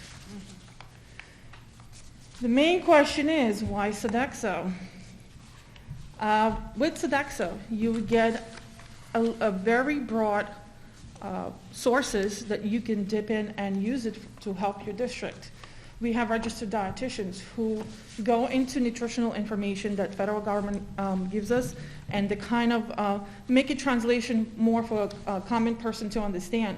What are the requirements? How much is sodium? How much is fat? How much is calories we're supposed to use in our menus? And again, our menus varies from each groups. We have our regional chefs that you met today, Chef Dolores. They help to create menu recipes that will be approved for the regional registered dietitians. And we do have many committees. We actually starting working now on our menus for the next school year. And our purchasing of our commodities, which is federal fundings that we use. And no matter if you're private or if you're self-op, everybody uses the same website where you purchase your products from the government using those funds. And we are actually already starting to plan our menus and our purchasing comes March for the next school year. GMs, I GM. A little bit myself. For the last 4 years, I've been in Oregon, working in this K through 12 industry. I've been in this industry for over 16 years. Prior to that, I was working for New York City Public Schools. So I have a very broad training and knowledge of different programs that we ran in New York City that we can use it here as well. And in order to pass our federal and state requirements, we need this entire team to work together to know what is required, what is a healthy meal. We have low sodium, we have low fat, we have leaner meats, all that information that is required, and paperwork that follows it in order to pass federal and state compliance. So as a Sodexo, we have this huge team that we work together, provide all the information for our district to make sure that they are passing state and federal compliance. Beginning of the school year, when we found out that we are continuing with the no-cost meals to our children, I reached out to all the principals in our district and I said, hey, I know some of you did not have our services. Would you like our services? And we got quite a few new programs. The numbers that you see in front of you, they are taken from October of 2019, which is pre-COVID, and then I compare them to the October of this year. Some of our schools are double and triple the amount of children that are serving. We got new programs. We got Promise Pre-K, Central Howell, Community Transition Program, Sequoia, and Community Roots coming up in January. So all our schools comes January will be receiving our food services, breakfast and lunch. Exception, Pradham and Evergreen, they want only lunch. If you look at the next page, which is lunch, we added, as I said, Evergreen and Pradham. They are all thrilled to have our services. They're all getting hot meals. I think it's very important for our children to have hot meals. So that's our numbers. And the next one is kind of visually to show you the difference of all those numbers that on average, our district went up about 30% for serving breakfast and about 28% serving lunch. Comes January, when we do have Community Roots, it will go up even more. Eating local, that's my favorite subject. Last year, reached out to a few local companies. Bagel Sphere, which is located in Eugene. Zenners, they are located in Portland, and we have one more, Fresh Elements, that are located in Salem. A little bit about those companies, especially Zenners. Before I approached that vendor to have products available, the only store that they were selling that product was Salem. They sent us a sample. We did a little bit of taste testing. It tastes great. So we started introducing it last year. And I think some of the parents saw the little poster that we put in the meals that we were sending by buses, saying Zenners, local products. As of today, you can find Zenners in Silverton, in Roth Supermarket, Staten Supermarket. I saw it myself. I was very thrilled to see it. That means our community is asking for that product. They have other wonderful things, but we're sticking to the hot dog because that's nutritionally approved by the state. Also this year, actually, they approached us, was Everson Family, more known as a wood shoe farm that you see tulips and hot balloons.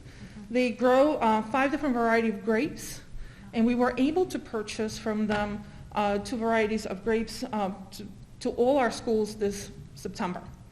Unfortunately, it's a very short period, but all the kids enjoyed it, and they're really happy about it. Also this school year, we partnered with Willamette Valley Pie Company. We're not ordering pies, but we are getting frozen fruits, which they are literally down the road from us. So those are 2 new partners that we have this year. I would like to have more. I look always for more opportunities to provide local products to our children and to support our families and farmers around here. And the last but not least, we actually started conversation with Marion County Waste Reduction last year, but because we had no children in the school, it was kind of difficult to make a decision. But this school year, they are donating a value of $6,100 on new trays for our schools. And we're going to continue partnering with them and see how we can reduce waste in our schools and recycle. That's it on my presentation. If you have any questions, please. Yeah, we'd love to set up an opportunity. I think you heard Michelle Livingston talk a little bit earlier about eating the food in the kitchens, and I think we were able to have a dinner tonight provided by Sodexo, and I think it'd be a great opportunity for 2 reasons: is to that opportunity to go eat the food that's in our cafeterias. But I want to echo what Marina said at the start of her presentation, that the food service staff have stepped up extraordinarily, and and we all have since the pandemic, but when we were closed and we were remote learning, our food service people showed up every single day and continued to serve meals to our students really nonstop through summer programs and everything else. And the food service staff, the brunt of a lot of the pandemic has fallen on them to continue to serve our kids and our families meals. So really hats off to them. And so a great opportunity for you not to only go see the food, but also opportunity to say thanks to our food service staff. So. And as the last 2 weeks, we finally fully staffed in our kitchens. And prior to that, we were extremely short. And we just pending, as I said, a new hire for Community Roots, who will be actually cooking in Community Roots and being part of our food services member. So twice a year you have the opportunity to seek local? No, not twice a year. The money is for 2 years. Oh, for 2 years. 1 year we might use a little bit more money, more than a half. Next year maybe a little bit less, depending on what we're using. The year before that, I know the manager was not too much of involved with this program, so I was able to purchase more higher-end expensive products, which we had dry fruits. I don't know if you've seen it. It was dried cherries, blueberries that came individually packaged. It was very expensive, but we had to use the funds before the end of the year. So now we have the new. I see. Yeah, it's a new year, and we got allocated $11,000 for the next 2 years to use it to purchase local products. Is there ways that we could, because we live in such an agriculturally enriched area, I know that you and I have had this conversation, and I'd love to see if we could even tap in more. I don't know what that looks like as far as grants. Yeah, absolutely. As I said, I always look for the new opportunities to find. I was spoiled a little bit at Southern Oregon, where we had one farm that had 20 varieties of vegetables and fruit that they specifically grew for our district, which was amazing. And I am looking for here as well. I've reached out to some farms, but they have berries, which usually in the summer session, so the kids that will participate in the summer meal program will enjoy the benefits of it. I would like to have something a little bit more for our kids who come in a regular school year. So that's why we reached out to Willamette Pie Company, because they have frozen local products that we can use. Excellent. Thank you. Okay. I want to say thanks again for setting up and preparing the meal for us. Thank you. Thank you so much, and if I don't see you, Merry Christmas and Happy New Year. Thank you. Thank you, Marina. Thank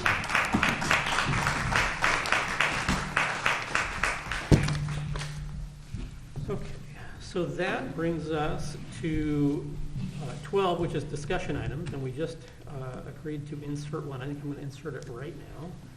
And so the topic is sort of a debrief and to describe the parameters that the board falls under regarding this mandate. Aaron, if you would not mind, I would like to give a quick summary for kind of where we're at in terms of some of the parameters that we're kind of stuck with and some of the consequences. I was going to suggest you do that. Yeah. Okay. So one of the things that I will remind everybody of, I think mostly the board is aware, but for everybody else that's listening, there's a lot of complicated factors that come in to the question of mask mandates. The idea that local control exists is a bit of a myth, right? So this is a statewide mandate, and it's currently being upheld by the state courts. So, right, so even if, just starting with that one question, even if two different people can debate the legality of it, currently it's being upheld by state courts. So that sort of settles it, at least at the state level currently. If we were to move against any kind of state mandate, there are serious consequences that the district would have to take into consideration. One is that our superintendent, Mr. Scott Drew, would be put in the untenable situation of having to either follow the law or follow his board. And that is an extraordinarily difficult position for an excellent superintendent to be put in. I guess I'm saying excellent personally here, but he's done a fantastic job, especially given that he walked into this in the middle of a pandemic.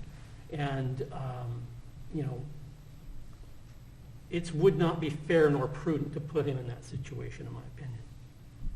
Our insurer, PACE, has made it very clear that they will not cover costs associated with litigation or damages awarded to issues where the district is in open, blatant disregard of state mandates. So there's a huge fiduciary risk to the district that we would put ourselves in if we knowingly, openly advocated for, well, advocate's maybe the wrong word, allowed, expressly allowed things that are contrary to those mandates.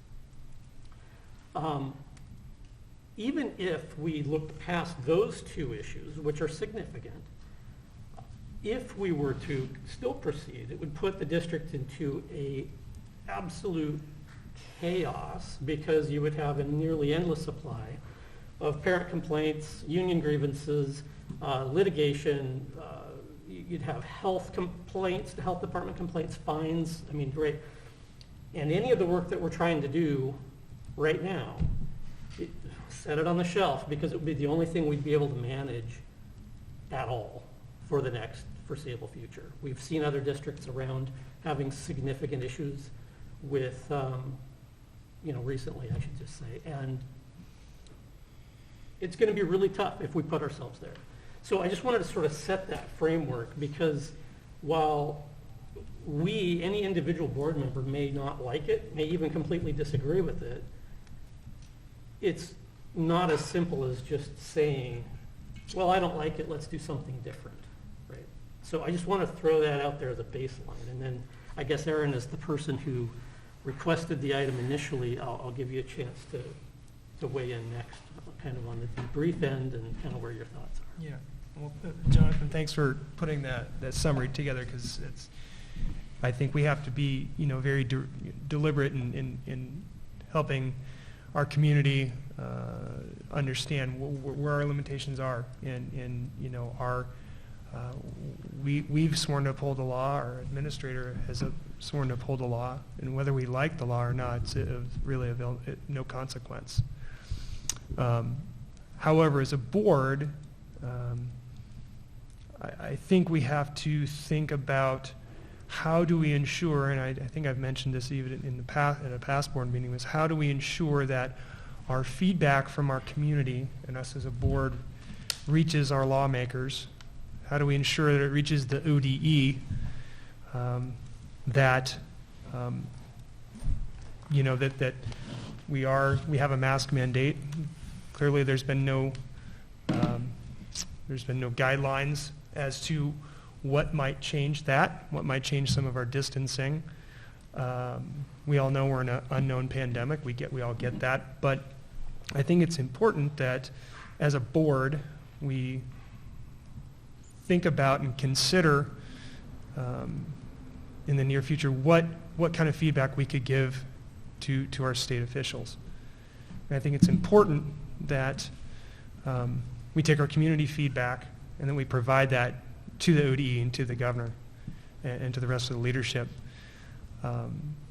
That at some point, the ODE, in my opinion, and I'd be curious to hear the rest of my fellow board members' opinions too, that at some point there has to be markers or metrics or other things that they're looking at to potentially amend guidelines.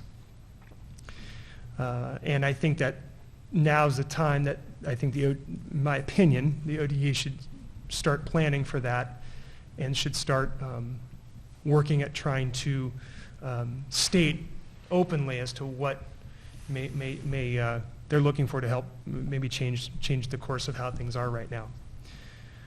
I also think another thing too, that above the bigger issue here too, that I think also needs to be run up, and I think, and again, it's our job as a board to do such, is it's not about wearing a mask or not wearing a mask. It's not about getting a vaccine or not being vaccinated. I think it also comes back to us as parents as having a choice. And I think it's really important that loud and clear that our state government hears from our board that parental choice is very important. And we have things at our disposal. We have treatment modalities. We have vaccination. We have other things to help keep our society, keep our kids safe, keep everybody safe. At some point, like I said, there has to be a time where parental choice has to be honored. We are a public school system, and I don't want to see us going down the route of being a government school system. And I think it's important that the ODE hears us as public representatives of our community about this. So that's all I have to say. Thanks, Aaron. I think just for practical purposes, I'm going to run down the line this way. So Tom, if you have anything to add. Okay, yeah. First off, Jonathan, that's a good summary of our limitations. And Aaron, great. You said it way better than I could. Thank you for that. Thirdly, I want to apologize to Jennifer Traeger. I kind of barked at her a little bit, and I didn't bark at you, but I just kind of cut you off, I think, a little bit earlier when we were talking about about these parameters. So if that came off, maybe it was just in my head, the anger, but if you felt that, I apologize for that. I shouldn't have. Tom, you're such a gentleman. Okay. I didn't ever Okay, take good. offense. Very good. Thank you. I know I was really moved by everybody's testimony tonight. One of the things that really I observed was everybody was speaking from the heart. There was nobody following a script on Facebook. Everybody was speaking on their individual experiences. And even, I want to say, ma'am, I don't know your name. You came to offer a dissenting view, and you're still here. Thank you. Thank you for doing that. I mean that. One of the things that I've been, and I guess I'll say it again, it's driven me bonkers about the whole thing, but one parent or community member said it's about health. We're not teaching health. We're teaching fear. And we're missing that health component. And that's just something that the COVID's here. It's a virus. Viruses are going to virus. They are going to find their way around your vaccine. They're going to find their way around your mask. They're going to adapt. That's what they do. But our human body adapts too. And at some point, there's millions of viruses in our bodies. There's millions of bacterias, and we're all in balance. And we will come to a balance. And that's just been a component of our public health messaging that I have not seen. It's just been all fear-based. And there needs to be a different approach to this, because we're all going to encounter it one way or another, if we haven't already, whether it's vaccinated or we're healthy or not. And I think one of the biggest things about our public health messaging is that we're not teaching about being healthy so we have better outcomes when we encounter this. We're just teaching fear, get this shot, or whatever, do this, and it'll all go away. But it's not, because that's not what viruses do. That's not what they've ever done. And it's really, but back to our kids, it's really affecting our kids.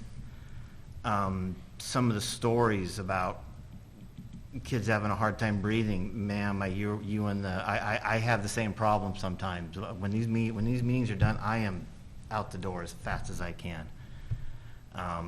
And as long as the room is cool, I'm fine. When it gets warm, I lose it. I start to just lose it. I feel like I'm going to become a video on an air. You see the guy going crazy on an airplane. I feel like it's going to be me one of these times. Anyway, we need a different approach. And I'd like to, I think we have a role of giving back to the ODE and the governor our community's input. Thank you. Thank you very much for your testimony. Everybody's, thank you. Thanks, Tom. I want to say that I just appreciate everybody's input, whether it was an email. We got lots of emails in the last couple of days, or here tonight. I guess that's all I have as far as debrief goes. I do want to say that I would be interested in talking more about transparency regarding ODE and requirements. I think there's room for a discussion on that. I don't want to necessarily discuss that tonight because we're not prepared, but that's something where I see that there might be some discussion around. Yeah, thanks. And I guess I'll piggyback that. I really appreciate all the commentary tonight. This has been a really challenging time for a lot of board members. I think there's as many differing opinions on the board as there are in the public, and it's not easy to navigate this, right? There's a lot of challenges. I know that I struggle tremendously with a lot of these regulations and wish it was very, very different than it is for our kids. So where do I fall on this? I would 100% support advocating on behalf of this district for some kind of a light at the end of the tunnel, right? I mean, right now, the only thing that we're talking about is let's make it permanent. Can we instead talk about here's the parameters we're aiming for when we can finally relax again, right? So that's what I'm looking for. We can't just, this is my opinion here, we can't just say, we don't like it, let's change it. That's just, again, I said earlier, it's not as simple as that. And that's really, it's the most frustrating thing I've ever had to do in my role on the board, right? So that's really hard. And anyway, I also agree there's room for a future agenda item to think about what that might look like, to talk about it more regarding what we might be able to say. And whether it has an impact on ODE, I don't know, but at least we've made an attempt. Yeah, I do appreciate hearing from everyone, and I do appreciate the emails that we receive. I would like to see this in the future, so there would be more time to prepare and look into it, because there are many things. I mean, first of all, to make it difficult for Scott is not something I would like to see, frankly. I think, and the fiduciary responsibility that we have as a board is also something that has to be weighed and considered. And I would like to understand more of what Scott understands to be the expectations from ODE and other, and just have more information in general. But I do appreciate the discussion. Thanks, Laurie. Yes, for me, it's really conflicting to, on the one hand, think that the masking policy is not in the best interest of our kids' education, growth, and health. And on the other hand, to feel like we are under the thumb of the realities of what the consequences would be if we defied them or went the other direction. And so I think on balance, as a board member, I have to, comply. But that certainly has left me wondering what we can do. And I would really like to have that discussion. And I'll just suggest that something that I think we can do, and I would say in my own thinking sooner rather than later, because I know there is a process going on right now about making this masking permanent for indoors here in Oregon. I think we can express our community's views, our board views, our schools, and our kids' views to the governor, and we can, probably in the form of a letter. I saw the Lake Oswego City Council actually sent a letter basically saying something to the effect of, they're opposing the permanent rulemaking on the basis that there are no metrics for when that would be reviewed and revisited. So I think we could do that. Again, personally, I would be advocating against a permanent rule and for a return to local decision making. But yeah, I would definitely like to have that discussion. Thanks, Ellen.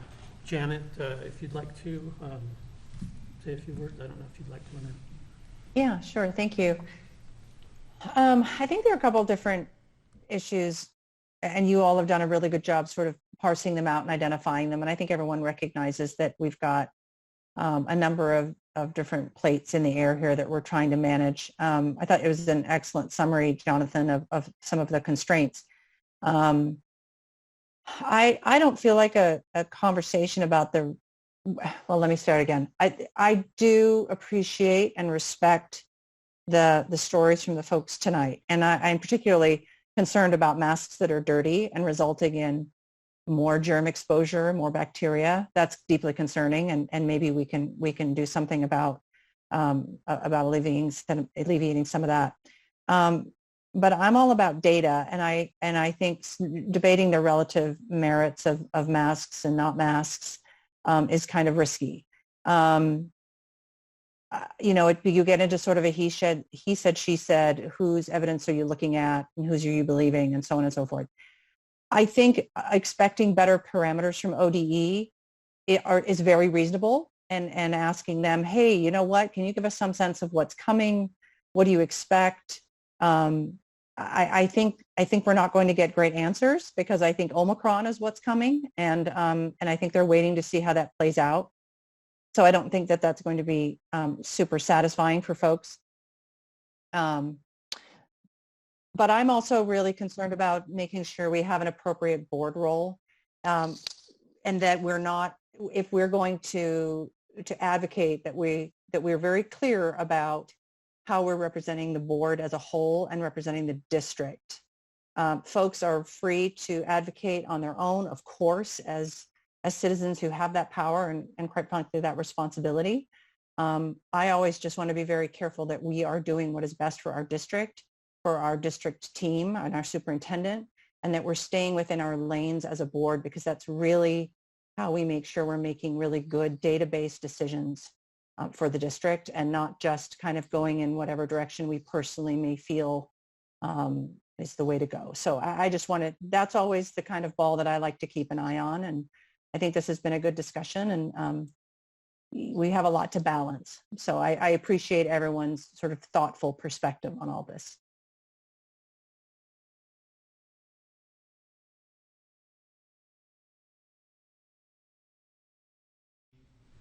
Accomplished what you set out to accomplish? Absolutely. Okay, just checking, making sure, double checking. Anybody else have anything further on this discussion before we move on? I guess I would just follow on Janet's point about staying in our lane. That's something that I've been wrestling with for a long time. What is our lane in this course of action? And so I guess for me, that's an important piece moving forward, is to consider, what is our lane and what is our role. Yeah, fair enough. I think probably this is going to show up as a conversation topic, a discussion item,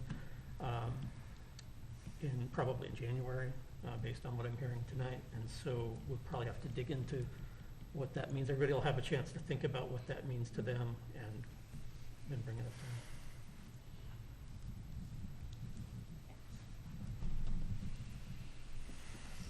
Right.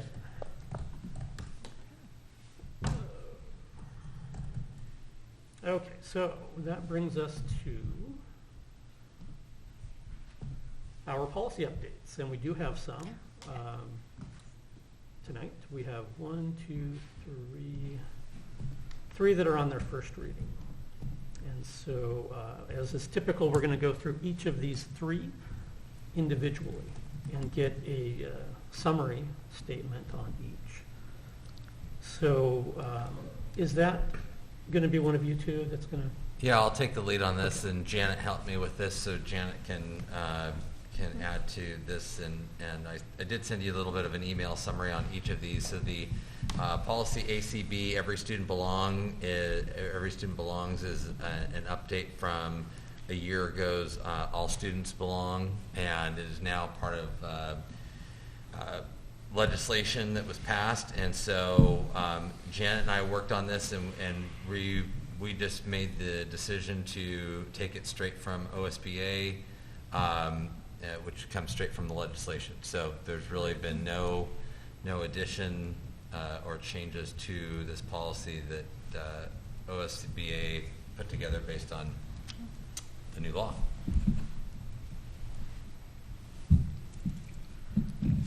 Any discussion from the board on this? Okay.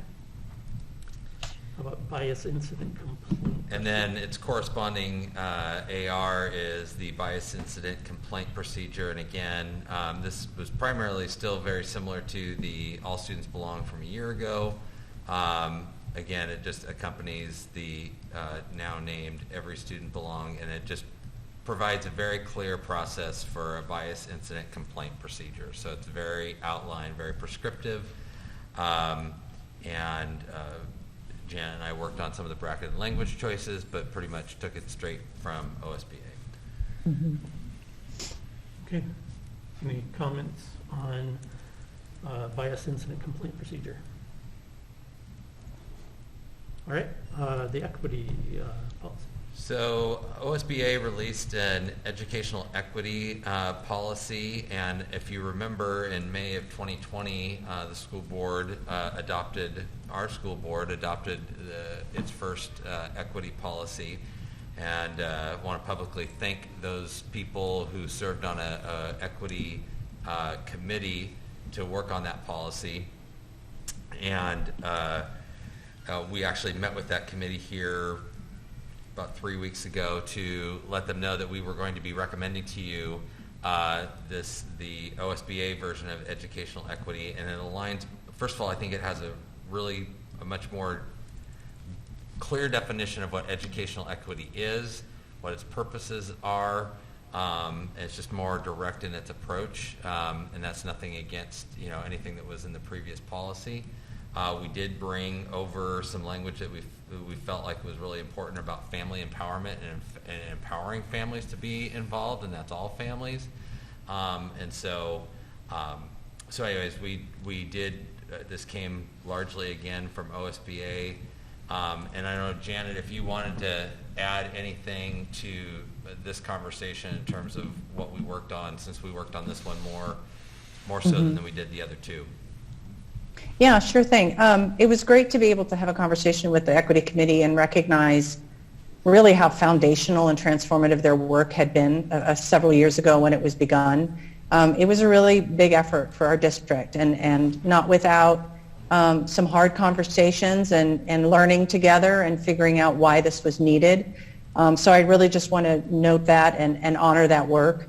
We're not throwing away what was done. In fact, it really dovetails beautifully with what OSBA has, but OSBA's focus is really on educational equity, on instruction, on precisely what we understand Scott and his team to be moving forward in our district. And it's just, it's OSBA language, it's instructional equity language, and we just felt like it was a great next step without really getting rid of the spirit of everything that had been developed previously. It was just tightening up that language, and we just feel really comfortable with what they've put together. And so, I'm really happy with it.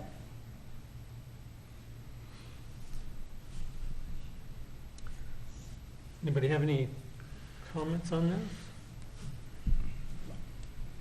I just want to say I appreciate you consulting the original folks who put forward the first version. That was respectful. Thank you. It was very important to do that. Very important. Yeah.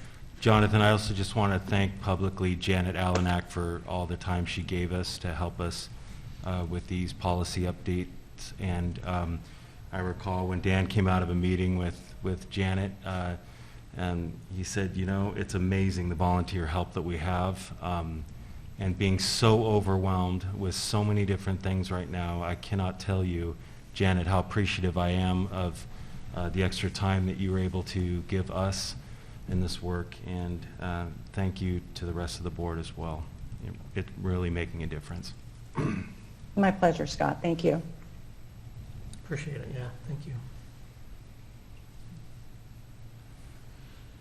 Okay. If there's no comment on this policy, that's going to move us into our second readings. We have several on second reading, and as has been recent practice, I'm not going to read off each of them, but I'll offer up the opportunity for any discussion anybody would like to have regarding any of the policies that are on their second reading.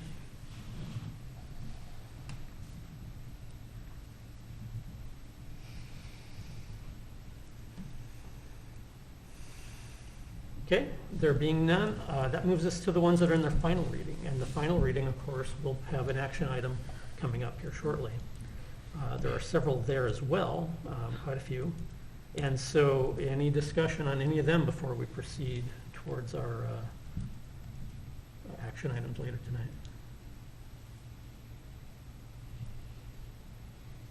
Okay. Hearing that there are none, that brings us to our second public comment. Rules are the same. Limit of 3 minutes. Introduce yourself, your residence, and your relationship to the district if you'd like to speak. We'll open it up at this time if anybody in the room would like to address the board or anybody online. Okay.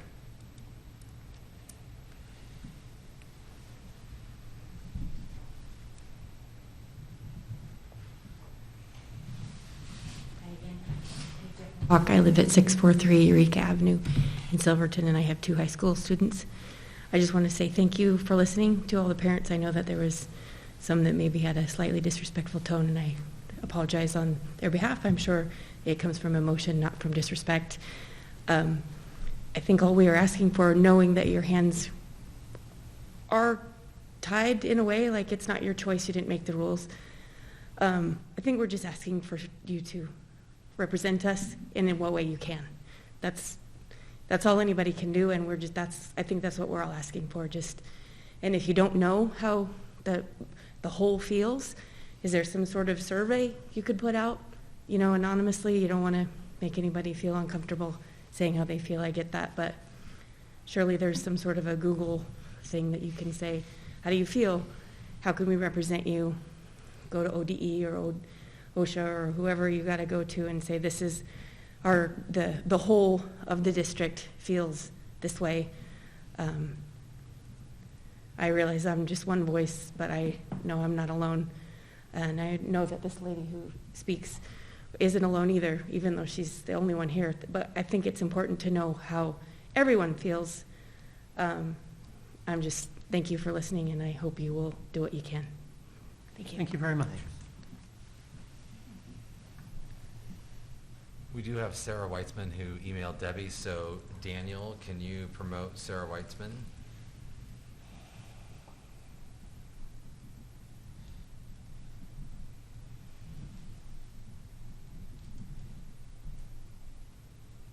Hi, can you hear me? Yeah, I heard you. It was echoing for a minute. It's improving. Okay, is that still, but that's probably hopefully better. Yep. Okay. Sarah Weitzman. I live here in Silverton. I have one student in 4th grade. Thanks for your time and your volunteer hours. I wanted to make a couple of comments this evening. First off, I was super thrilled to hear that the students from Central Howell are able to go to SMS for band, and I loved hearing the student talk about how band was her favorite subject. I'm also really pleased to see the lunch program expanding to more schools. Because I've done a lot of community organizing, I know what it looks like to try and influence the school board for the better of our students and district. Most of tonight's public comments, I believe, were organized by a Facebook group event called Let Our Children Breathe Silver Falls School Board Meeting with an organization umbrella of parents' rights and education. I applaud community organization, and I know how powerful it can be. I'm a bit disappointed that previous movements, though, that were brought to the school board by other organizers didn't get special discussion items or comment back from the board. However, I hope that there could be a disclaimer put up when the video is posted for the school board that some disinformation was provided in public comment, since obviously public comment cannot be vetted prior to the meeting. I am a nurse and I follow science. I wear a mask at work 10 to 12 hours, which I'm not a fan of either, but I do it for the safety of my patients, for my coworkers, for my family, and for myself. I'm also so very grateful that my child is masked at school and fully vaccinated and back to school full time. I'd encourage parents to send extra masks with their kids if able, or have your child ask for a new mask when they're soiled or wet. And I know many of the community would be willing to donate extra masks if the school district needed them for wet or soiled masks. I'm thankful for the state and ODE guidelines that continue to allow our students to attend full-time school and to keep our kids with the beauty of science. We need to continue to comply with the state guidelines because we are not out of this pandemic yet. Many of the constituents are in favor of masks, and it's hard and sad that we're so divided. Thank you, Jonathan, for the eloquent education to the public on how detrimental it would be to defy the state. Thanks very much. Thank you, Sarah.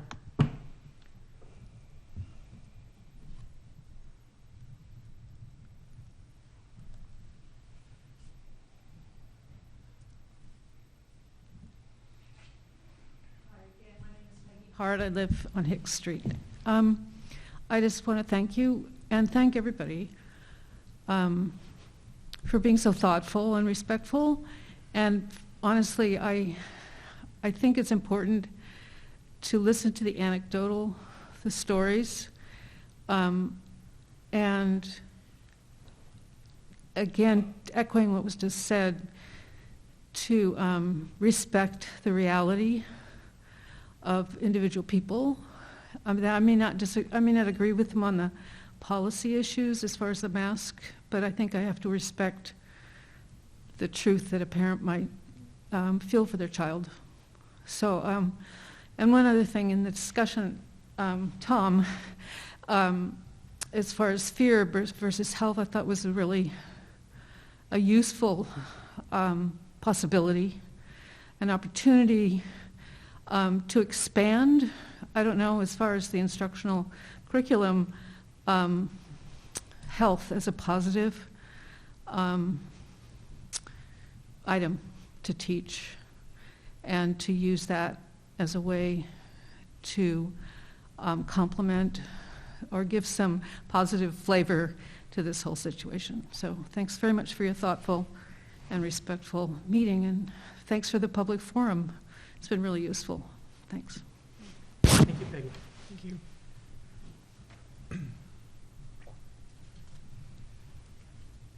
Anybody else online?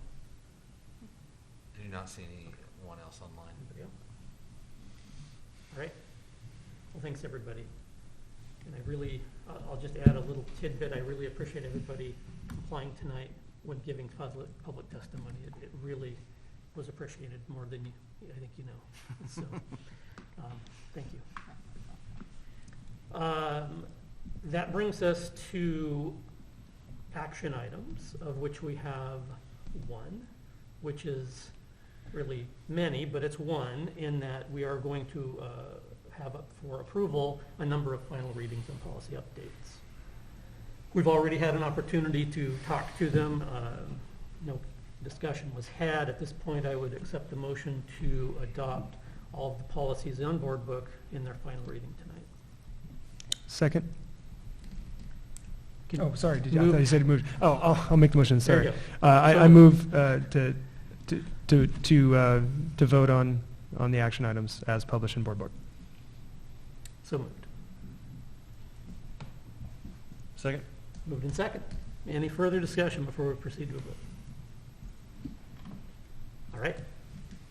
Jonathan? Yes. Jennifer? Yes. Janet? Yes.